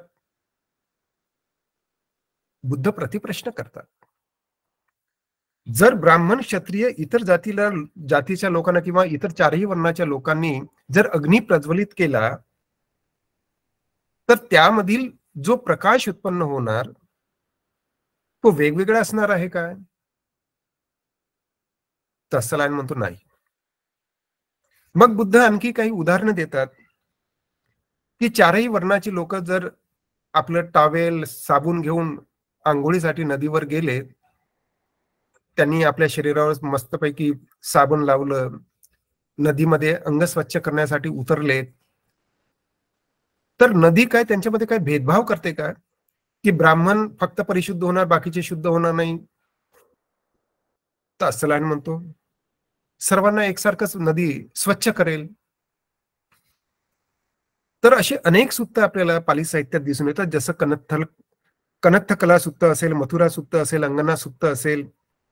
तर असे अनेक सूक्त आपल्याला याची ग्वाही देतात की बुद्ध कशा पद्धतीनं ब्राह्मणी पंथीयांना किंवा ब्राह्मणी धर्मांच्या जी मतं आहेत किंवा जे दृष्टिकोन आहेत ते कसे खोडून काढतात आणि धम्म स्थापित करतात, हे आपल्याला अनेक बाबींवरून दिसून येतं. धम्मपदातील गाथा, न जच्चा वसलो होती न जच्चा होती ब्राह्मणो, कमुन्नो होती वसलो कमुन्नो होती ब्राह्मणो. थोडक्यात काय, तर व्यक्तीचे चारित्र्य महत्वाचे आहे. जरी एखाद्याचा जन्म ब्राह्मणाच्या घरी झाला असेल तरी त्याचे विशेष महत्व नाही. एखाद्याचा वर्ण, शारीरिक स्थिती, व्यवसाय हा धम्मामध्ये कधीच अडथळा राहिलेला नाहीये.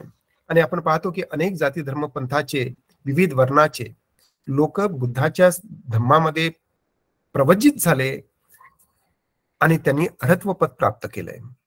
स्त्रियांच्या बाबतीत आपण पाहतो की अनेक कुलातील, अनेक वर्णाच्या स्त्रिया बुद्धाच्या संघामध्ये आल्यात आणि त्यांनी स्वतःचं कल्याण साधलं. तर बुद्ध असं म्हणतात की ज्याप्रमाणे अनेक नद्या समुद्रात येऊन मिळतात त्याप्रमाणे माझा संघ आहे. ब्राह्मण असेल, क्षत्रिय असेल, वैश्य असेल, शूद्र असेल, बुद्धाच्या संघामध्ये जे जे प्रवेश करतात ते सर्व शाक्यांची मुलं आहेत आणि ते मुक्ती प्राप्त करतात. त्याच्यामध्ये कुठलाही भेदभाव नसतो.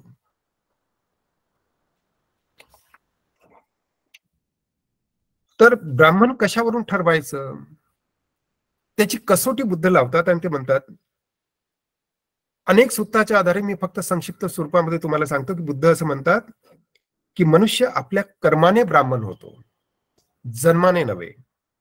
हेच बुद्ध लोकांच्या मनावर प्रतिबिंबित करतात किंवा ते समजून सांगण्याचा प्रयत्न करतात. आणि त्यासाठीच बुद्धांनी ब्राह्मण ही जी संज्ञा आहे किंवा हा जो शब्द आहे तो बुद्धांनी अर्हत्व प्राप्त झालेल्या श्रेष्ठ पुरुषांकरिता पाली साहित्यामध्ये वापरलेला आहे, न की जन्माने एखाद्या त्या वर्णामध्ये त्या व्यक्तीचा जन्म झाला म्हणून त्याला ब्राह्मण म्हणत नाहीत.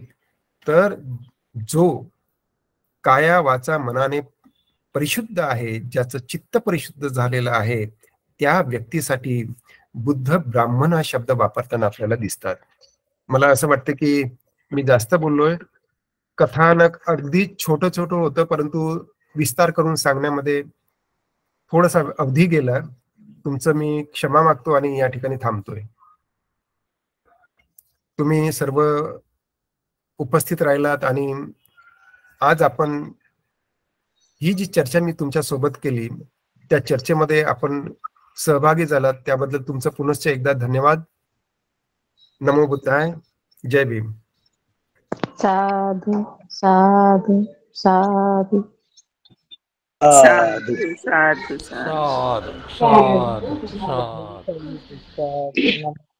धन्यवाद सर. Thank you madam. खूप सुंदररित्या गाथा व त्याच्या अर्थकथावर तुम्ही प्रकाश टाकला आहे.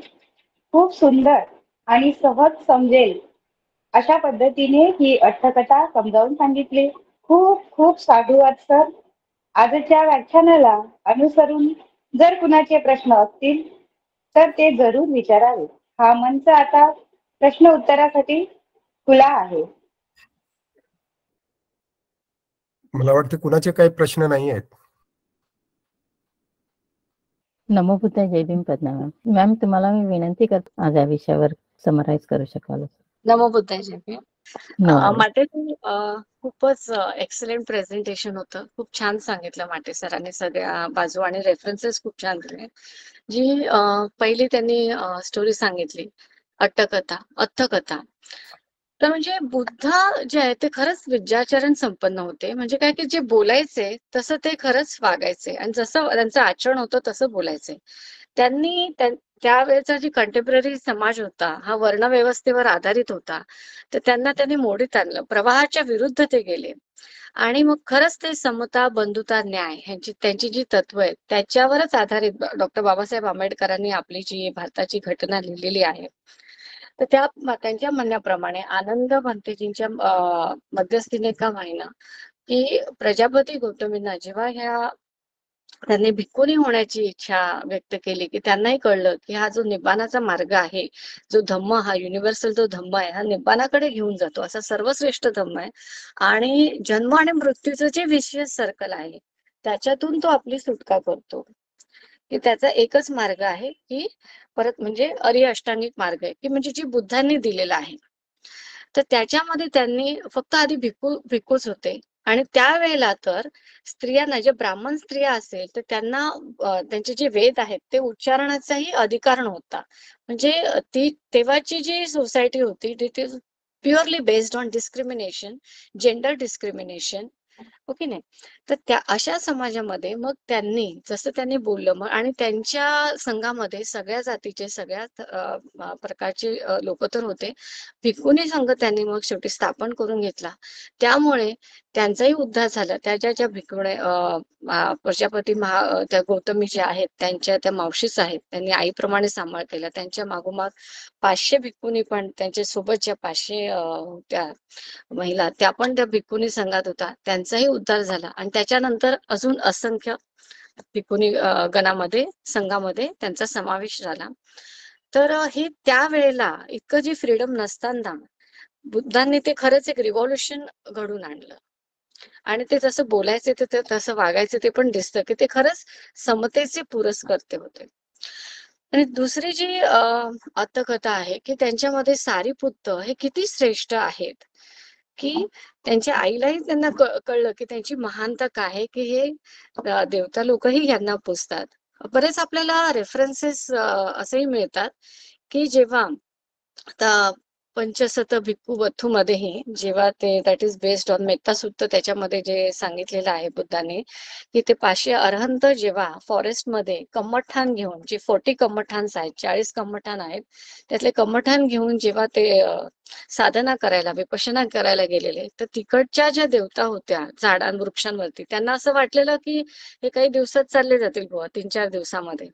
आणि जेव्हा त्यांच्या लक्षात आलं की नाही हे गावात जाऊन पिंडपात करून परत इथेच येत आहे, मग त्यांनी त्यांना त्रास द्यायला सुरुवात केली. विविध आवाज काढणं, फक्त धड दाखवणं किंवा फक्त मुंडकच किंवा डोक्याचाच भाग दाखवणं, असं घाबरायला वगैरे सुरुवात केली. आणि तेव्हाही त्यांना म्हणजे देवतांना माहिती होतं की जेव्हा हे असे अरहंत येतात तर तेव्हा त्यांना त्यांना ती जागा त्यांना उपलब्ध करून द्यायची असते, त्यांना बाजूला व्हायचं असतं. म्हणजे त्यांना तिथेच स्थान नसतं, की म्हणजे या अरहंताच्या कॅटेगरीचे लोक हे देवतांपेक्षाही श्रेष्ठ असतात. तर तसं हे सारीपुत्त आहेत आणि अतिशय प्रज्ञावान. बरेचदा बुद्धांकडे जेव्हा लोक यायचे ते संक्षिप्त मध्ये एखादी गाथा, एखादं सुत्त सांगायचे सार, पण त्याचं विश्लेषण विथ रेफरन्स, फॉर एक्झाम्पल चूलसुत्त आहे वगैरे, की म्हणजे व्हॉट एव्हर, की बुद्ध हे सारीपुत्त आहे ते त्याचे एक्झाम्पल देऊन त्याचे विश्लेषण करत असत. तर ते खरंच प्रज्ञावान होते, खूप हुशार होते. असे ते त्यांचे सारीपुत्त आणि महामुगलान हे असे दोन्ही आवडते हे होतात. आणि त्यांचे दोघांचे स्तूप सांचीला आम्ही जेव्हा गेलेलो MA पाली डिपार्टमेंट सोबत, तर पूर्ण सांची मध्ये महामुगलान आणि सारीपुत्त यांचे सगळे स्तूप आहेत. आणि तिसरी जी आहे की खरा ब्राह्मण कोण, आणि ब्राह्मणाची कशी उत्पत्ती होते, तर ती जी ब्रह्माच्या मुखातून वगैरे, तर ही ते सगळी त्यांची तिकडच्या कंटेम्पररी लोकांची, ब्राह्मणीज लोकांची एक मिच्छादिट्टी होती. तर मिच्छादिट्टीसाठी तेव्हाचे जे 62 थॉट्स होते त्याच्यासाठी दिग्गनिकाय 1 दॅट इज ब्रह्मजाळ सूत्र किंवा दिग्गनिकाय 2 दॅट इज साम्यफल सूत्र, या दोघी ह्याच्यामध्ये की त्या 62 मिच्छादिट्टी कशा होत्या आणि कंटेम्पररी टू बुद्धा कोण अजून दुसरे फिलॉसॉफर थिंकर होते आणि त्यांच्या ज्या कन्सेप्ट होत्या लाईफ बद्दल, पाप पुण्याबद्दल किंवा कशा, तर त्या कशा इट वॉज इलॉजिकल, इररॅशनल आणि कशा मिच्छादिट्टीच्या होत्या ते समजून येतं. बुद्धांनी त्यांच्या डॉक्ट्रिनमध्ये कर्म विपाकाला महत्व दिलं आहे. ज्याचं जसं कर्म आहे त्याप्रमाणे त्याचा तसा विपाक किंवा फळ मिळणार. जर तुम्ही कुशल केलं तर कुशल विपाक, अकुशल कर्म केलं तर अकुशल विपाक मिळणार त्याचा. तसं त्याच्यामध्ये त्यांनी ब्रह्मविहारामध्ये हा ब्राह्मण राहतो असं सांगितलंय.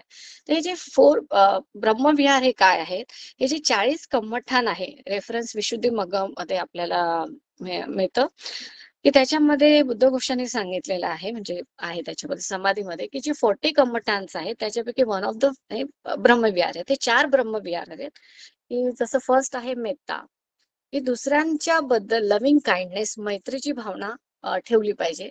आणि तिचे कसे मेत्ता फेरणा, म्हणजे त्याचे जे व्हायब्रेशन्स पसरतात आणि तेच आपल्याकडे मल्टिपल वेजने येतात. मग आपलंही भलं होतं. आणि ही मेत्ता आधी नेहमी आपण स्वतःला मेत्ता द्यायची. जर आपल्याकडे काही असेल तर मग आपण ते दुसऱ्यांना शेअर करू शकतो. मग त्याच्यासाठी ही मेत्ता आपण द्यावी.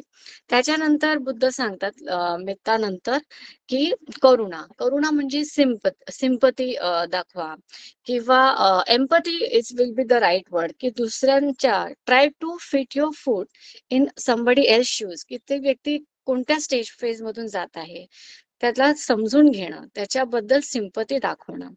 That is all about Metta, नंतर करुणा. मग मुदिता म्हणजे काय झालं, की दुसऱ्यांच्या हॅपीनेस मध्ये तुम्ही हॅपी राहिलं पाहिजे. बरेच लोकांना जेलसी होते, की हा व्यक्ती चांगलं कसं केलं, पुढे कसं झालं. तर तुमचं मन इतकं विशाल पाहिजे, की मुदिता म्हणजे काय, की दुसऱ्यांच्या हॅपीनेस मध्ये तुम्ही रिजॉईस केलं पाहिजे. आणि उपेक्षा म्हणजे न्यूट्रल, म्हणजे तुम्हाला कितीही लॉटरी लागली, करोडपती झाल्या, you are very balance state of mind, किंवा तुमच्याकडे बँक बॅलन्स 0 आहे तरी balance neutral state of mind आहे. किंवा खूप खूप आनंद, काहीतरी खूप तुम्हाला काही प्राप्त झालं तरी तुम्ही न्यूट्रल मध्ये राहायचं. आणि काहीच नसेल तरी न्यूट्रल मध्ये राहायचं.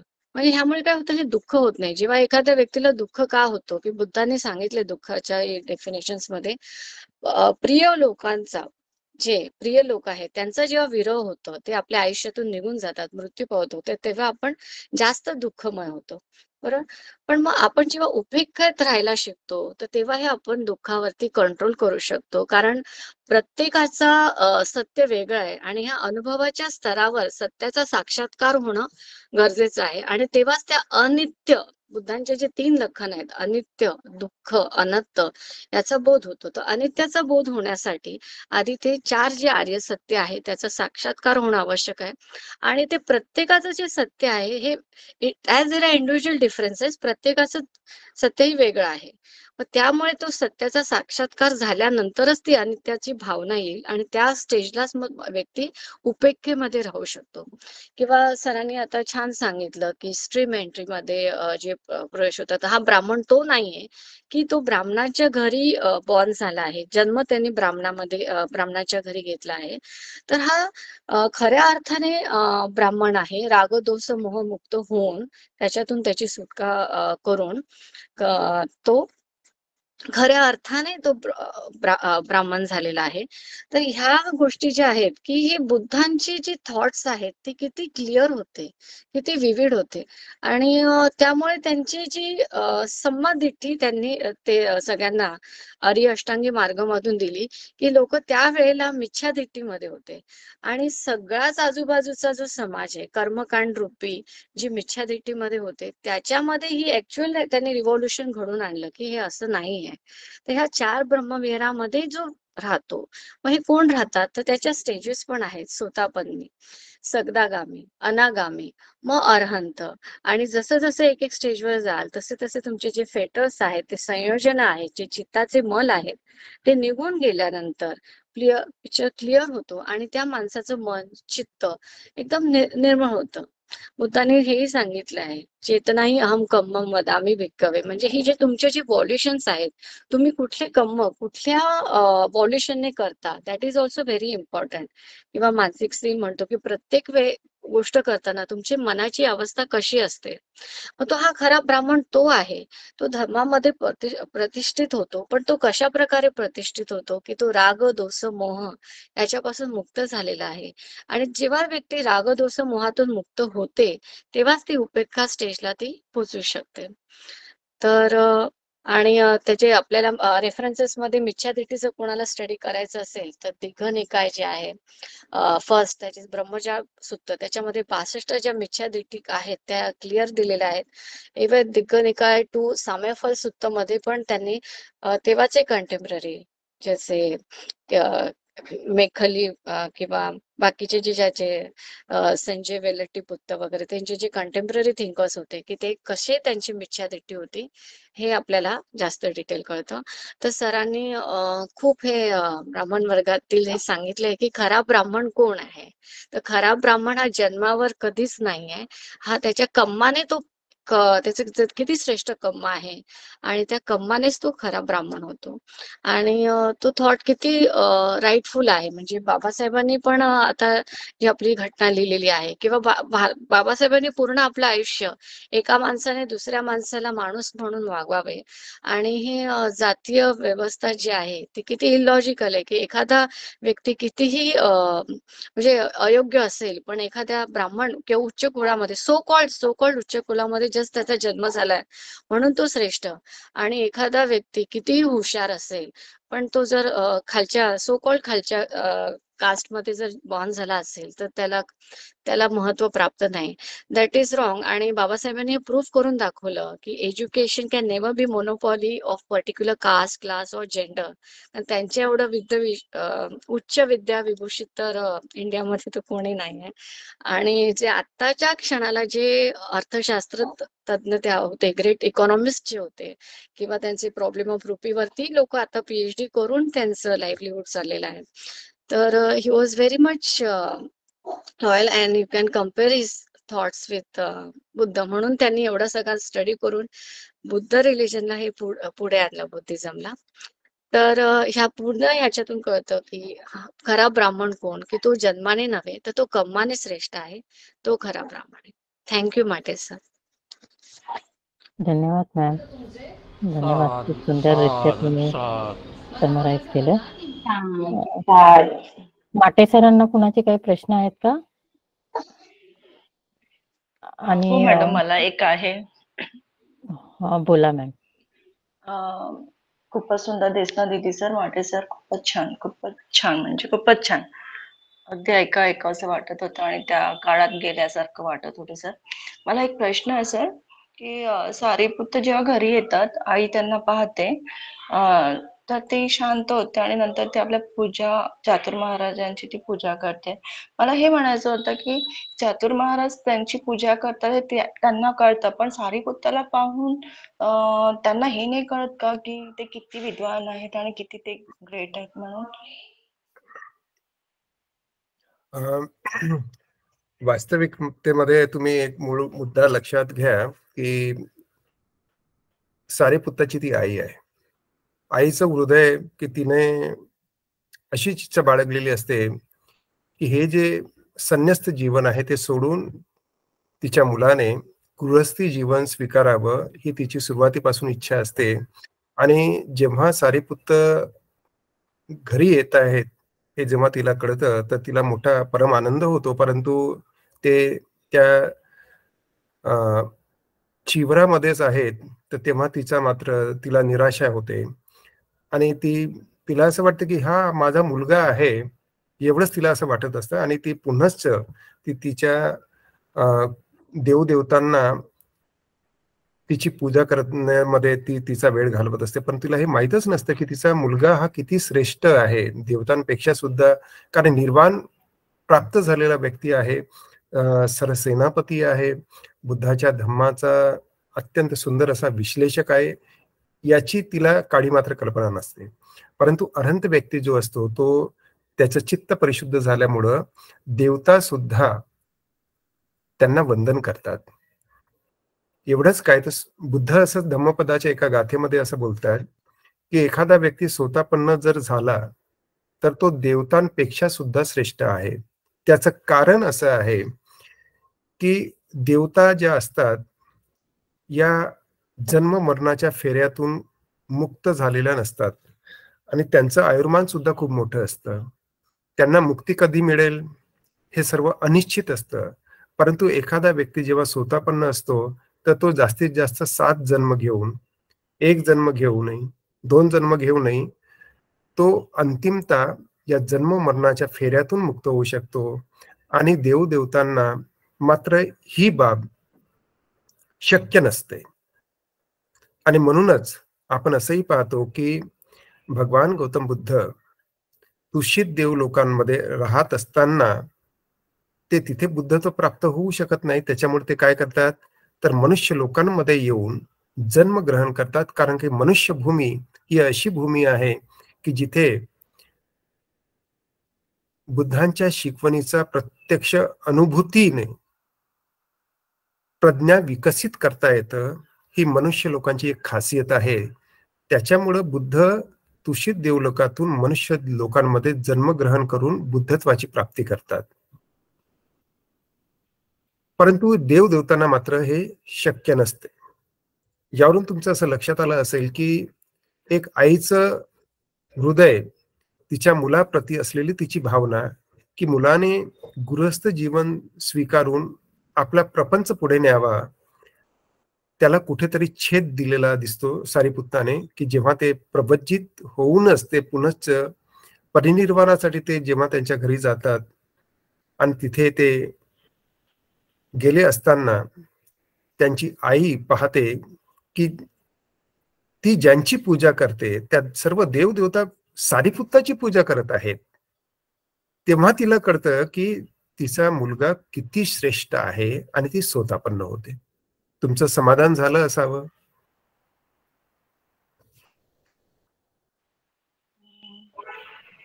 सर माझ्या सर याच्यामध्ये असं असू शकेल का, मी सुमन थोरात बोलते, जय भीम सर.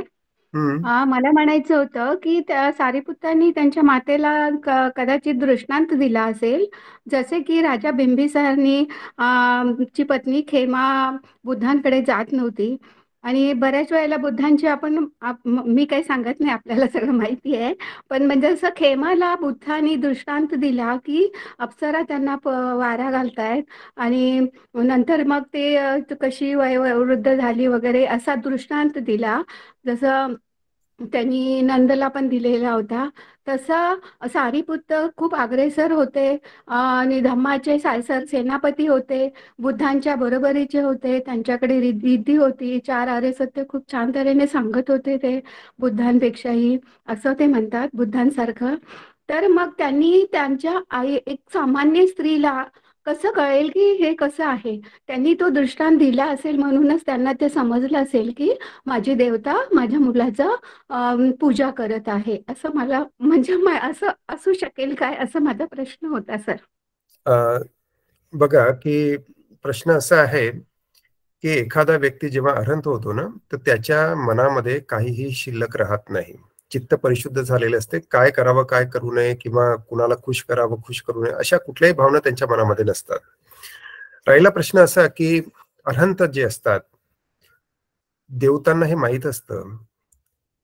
अनेकदा एखादा व्यक्ती अरहंत झाला किंवा एखादा मुक्तीच्या मार्गावर अनागामी झाला, काय झाला, तर देव लोक हे बुद्धांना जाऊन सांगायचे की ते आता अरहंत झाले, ते या मार्गावर झालेले, फलप्राप्त झालेले वगैरे वगैरे. आपण हे सुद्धा पाहतो की बुद्धाच्या महापरिनिर्वाणाची माहिती जेव्हा किंवा बुद्ध जेव्हा महापरिनिर्वाणाला प्राप्त होतात तेव्हा देवतांना बोलवावं लागत नाही. सर्व देव देवता बुद्धांना वंदन करण्यासाठी येत असतात आणि त्यांना हेही माहित असतं की आता यानंतर बुद्धांचं आपल्याला दर्शन होणार नाही आणि ते आपले गुरु आहेत, ज्यांनी आपल्याला धम्म दिलेला आहे. त्यांच्या प्रति श्रद्धा भावना व्यक्त करताना आपल्याला कुशीनगरच्या त्या परिसरामध्ये सर्व चक्रवालातील देवता त्या ठिकाणी जमा झालेले असतात आणि इतक्या मोठ्या प्रमाणात आलेले असतात की बुद्ध म्हणतात की आनंदा, सुईच्या टोका इतकी जागा इथे शिल्लक राहिलेली नाही आहेत. आणि हा जो उपवन म्हणजे जो उपठाक त्यांच्या बाजूला उभा आहे त्याला जेव्हा बाजूला करते तेव्हा आनंद विचारतो की हा तुमची सेवा करतोय आणि तुम्ही याला बाजूला का करतात. त्यावेळेस बुद्ध सांगतात की देवता किती मोठ्या संख्येने ते आलेले आहेत आणि कशा पद्धतीने ते आक्रंदन करत आहेत, कशा पद्धतीने रडत आहेत वगैरे वगैरे. तर इथे बुद्धानंतर जी सर्वात मोठी प्रतिभा जी आहे ती प्रतिभा किंवा प्रतिभावंत सरसेनापती आहेत धम्माचे. त्यांना देवांना बोलवावं बोलवायची काही गरज नाहीये. त्यांना हे माहित आहे की आता सारीपुत्त हे परिनिर्वाणाला प्राप्त होत आहेत, म्हणून ते त्यांना भेटायला येतात. ठीक आहे. तर इथे दृष्टांत वगैरे असा काही नाहीये. अच्छा, पण त्यांना समजलं, त्यांच्या आईला कसं समजलं हा प्रश्न होता की म्हणजे त्यांच्या आईला ते दिसलं ना. कारण ती एक सामान्य स्त्री होती ना, म्हणजे जसं तुम्ही असं म्हणू शकत नाही. एखादी स्वतःपन्न व्यक्ती कोण होतं की ज्यांचे 3 संयोजन नष्ट झालेले आहेत, तीच व्यक्ती स्वतःपन्न होते. ठीक आहे.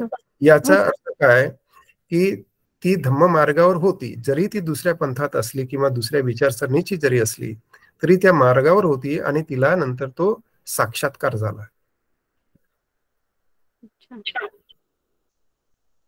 ओके, ठीक आहे सर, धन्यवाद. हा, जय भीम. हा, बोला. हा, पंथक बोलतोय सर. मला प्रजापती गौतमी थेरी वस्तू संदर्भात प्रश्न होता की जसं की आनंद थेरांनी इंटरफेरन्स केल्यामुळे स्त्रियांना धम्म भेटला आणि बऱ्याच स्त्रिया श्रुतापत्ती, अनागामी आणि अरहंत स्टेजला पण पोहोचल्या. बऱ्याच आपण हे दिले. तर आनंद थेरांवर बऱ्याचदा अशी टीका पण करण्यात आली ना शेवटी संगतीच्या वेळेस, किंवा स्त्रियांना धम्म दिल्यामुळे धम्माचं जे बुद्ध शासन जे आहे ते 500 वर्ष किंवा 5000 वर्ष म्हणजे अर्ध केलं, असं त्यांच्यावर टीका करण्यात आली होती. आणि तर ते म्हणजे काय आहे, 500 वर्ष होतं की 5000 होतं, तो मला फक्त हे पाहिजे होतं. आणि परत जे प्रजापती गौतमींना जे आध्यात्मिक जीवन जे प्राप्त झालेलं होतं, तर आजच्या याच्यात आपण बघतो तर धम्माचा जो ऱ्हास होतोय किंवा धम्म लोप पावत आहे, तर आपण बघतो की आज ऐहिक जीवन आहे आणि आध्यात्मिक जीवन आहे. तर आध्यात्मिक जीवन कशा पद्धतीने आपण आजच्या याच्यामध्ये जगलं पाहिजे, म्हणजे त्रिसरण, पंचशील, अष्टशील किंवा उपवास पालन वगैरे ह्या सगळ्या गोष्टी तर आहेच, पण डेलीच्या जीवनामध्ये आपण कशा पद्धतीने ते मार्गक्रमण केलं पाहिजे आध्यात्मिक जीवन, तर यावर थोडं सांगता आलं तर बघा. थँक्यू. बेसिकली बुद्धाच्या महापरिनिब्बानानंतर आनंदावर जे आरोप करण्यात आले ते अनेक आरोप आहेत. त्या संदर्भात आपण फारशी चर्चा न केलेली बरी. कारण काय की त्या आरोपाचं खंडन नंतर आनंदाने केलेलं आहे. ठीक आहे.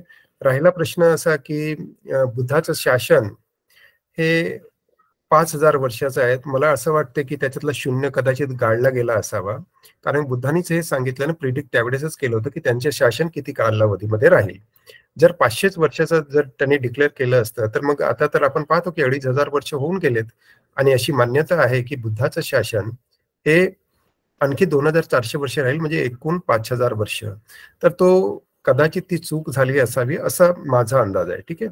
तर आपण त्या संदर्भात न बोललेलं बरं, परंतु सर्वसामान्य किंवा जी मान्यता आहे ती 5000 वर्ष बुद्धाचं शासन असेल, तर तो प्रश्न आपला निकाली निघतो. राहिला प्रश्न आता की आध्यात्मिक जीवन या संदर्भात काय की आपल्याला जी माहिती आहे ना, आपल्याला पंचशील म्हणतो आपण, अष्टशील माहित आहे, दशशील माहित आहे, तोंडपाठ असेल, पालन कसं करायचं तेही एक छोटंसं कुठलंही शील घेतलं तरी त्या शीलाचा भंग कसा होतो, कशा पद्धतीने शील पालन करतात याचं प्रशिक्षण आपल्याकडे नाही. म्हणजे आता पानातिपाता वेरमणी असं आपण म्हणतो, तर प्राणी हत्या करू नये, परंतु मनामध्ये तो विचार येणं ही सुद्धा हत्या आहे, हे आपल्याला कोणी सांगत नाही. म्हणजे काया वाचा मनाने आपण हत्या करू नये असा त्याचा गर्भित अर्थ आहे, परंतु प्रशिक्षणाचा अभाव असल्या कारणाने आपल्याकडून त्याचा भंग होत असतो. त्याच्यामुळे आपण काय होतं की आपल्याकडे धम्मामध्ये आपली प्रगती होताना आपल्याला दिसत नाही, एवढंच म्हणता येईल.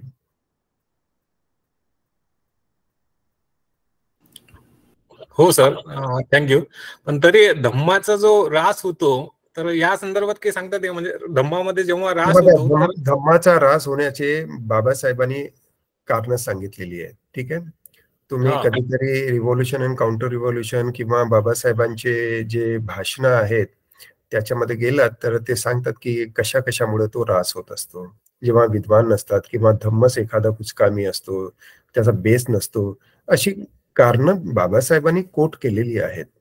ठीक आहे, तुम्ही आंबेडकरी साहित्यातून जर गेलात किंवा पाली लिटरेचर मध्ये सुद्धा त्याची काही कारणं आलेली आहेत आणि मिलिंद प्रश्न या ग्रंथांमध्ये सुद्धा त्याची मांडणी बऱ्यापैकी केलेली आहे. आपण ते आवर्जून वाचावं. हो सर, थँक्यू सर. साधू साधू साधू.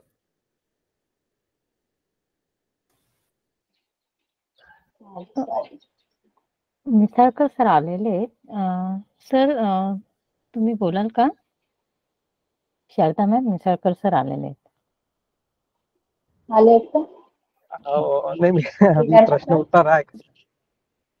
थँक्यू. मी ऍक्च्युली गाडीत आहे, प्रवासात आहात ना सर तुम्ही? हा प्रवासात आहे, पण फक्त मी प्रश्न उत्तरच ऐकू शकलो आणि एकंदरीत सेशन खूप चांगलं झालं असं दिसतंय मला.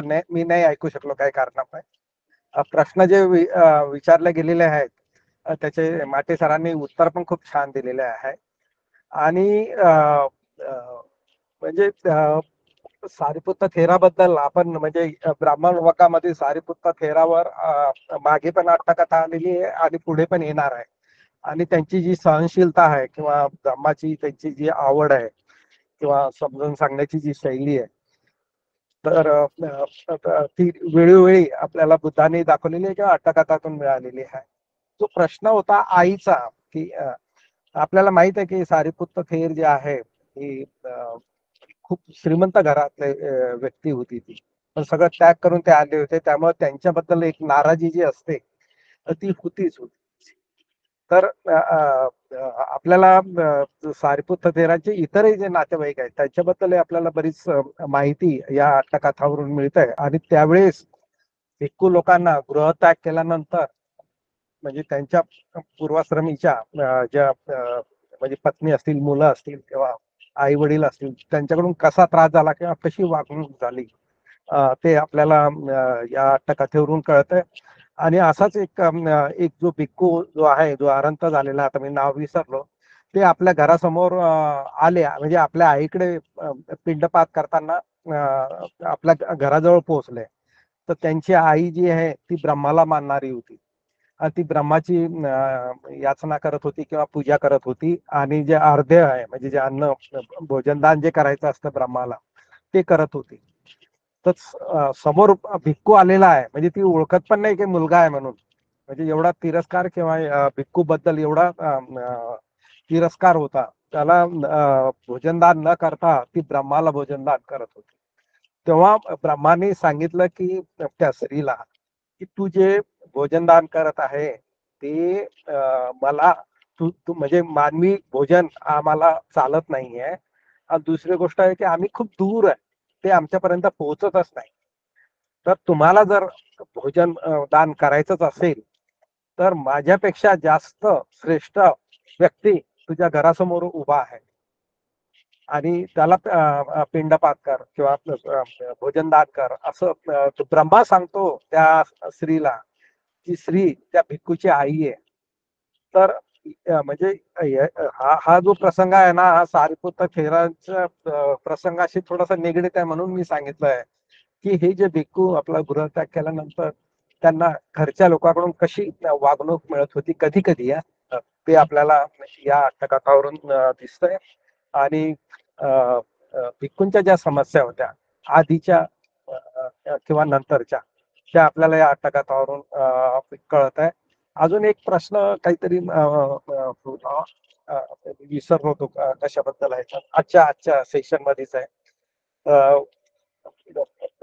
आनंद थेरानी महाप्रजापती किंवा इतर स्त्रियांना संघामध्ये घेण्याची विनंती केली, बुद्धाने नाही म्हटलं होतं.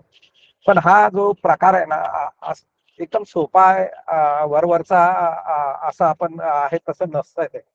बऱ्याच वेळा बुद्धाची आपल्याला स्टाईल बघितलेली आपण आता 2-3 वर्षापासून बघतोय बुद्धाच्या धम्मपदाच्या स्टाईल वरून की बुद्ध एखादा प्रसंग घडू देतात, मुद्दाम तसे प्रश्न विचारतात का तसे उत्तर देतात.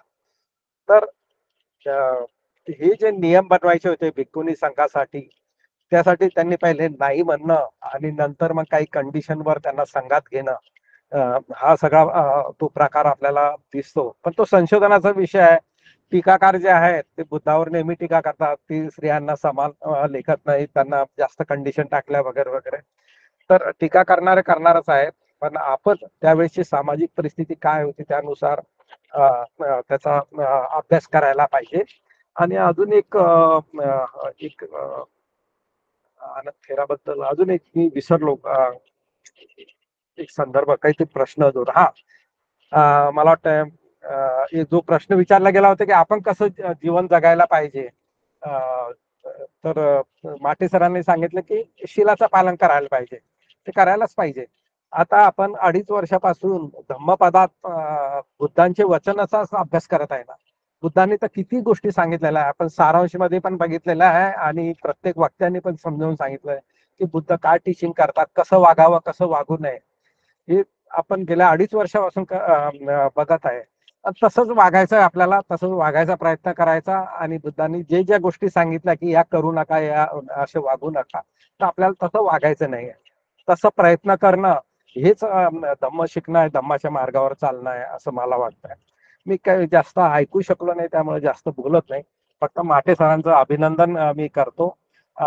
त्यांनी खूप, त्यांची भाषा खूपच म्हणजे मधाळ आहे, मृदू आहे आणि धम्माची त्यांचा अभ्यासही चांगला आहे, त्यामुळे ते अनेक प्रश्नाची उत्तरं छान प्रकारे देतात. त्यामुळे त्यांचं खूप अभिनंदन, प्रश्नकर्त्यांचं पण खूप अभिनंदन. आणि प्रज्ञा वाघ मॅडमने पण खूप चांगलं विश्लेषण केलं, त्यांचंही खूप अभिनंदन. आणि मी इथेच थांबतो. थँक्यू.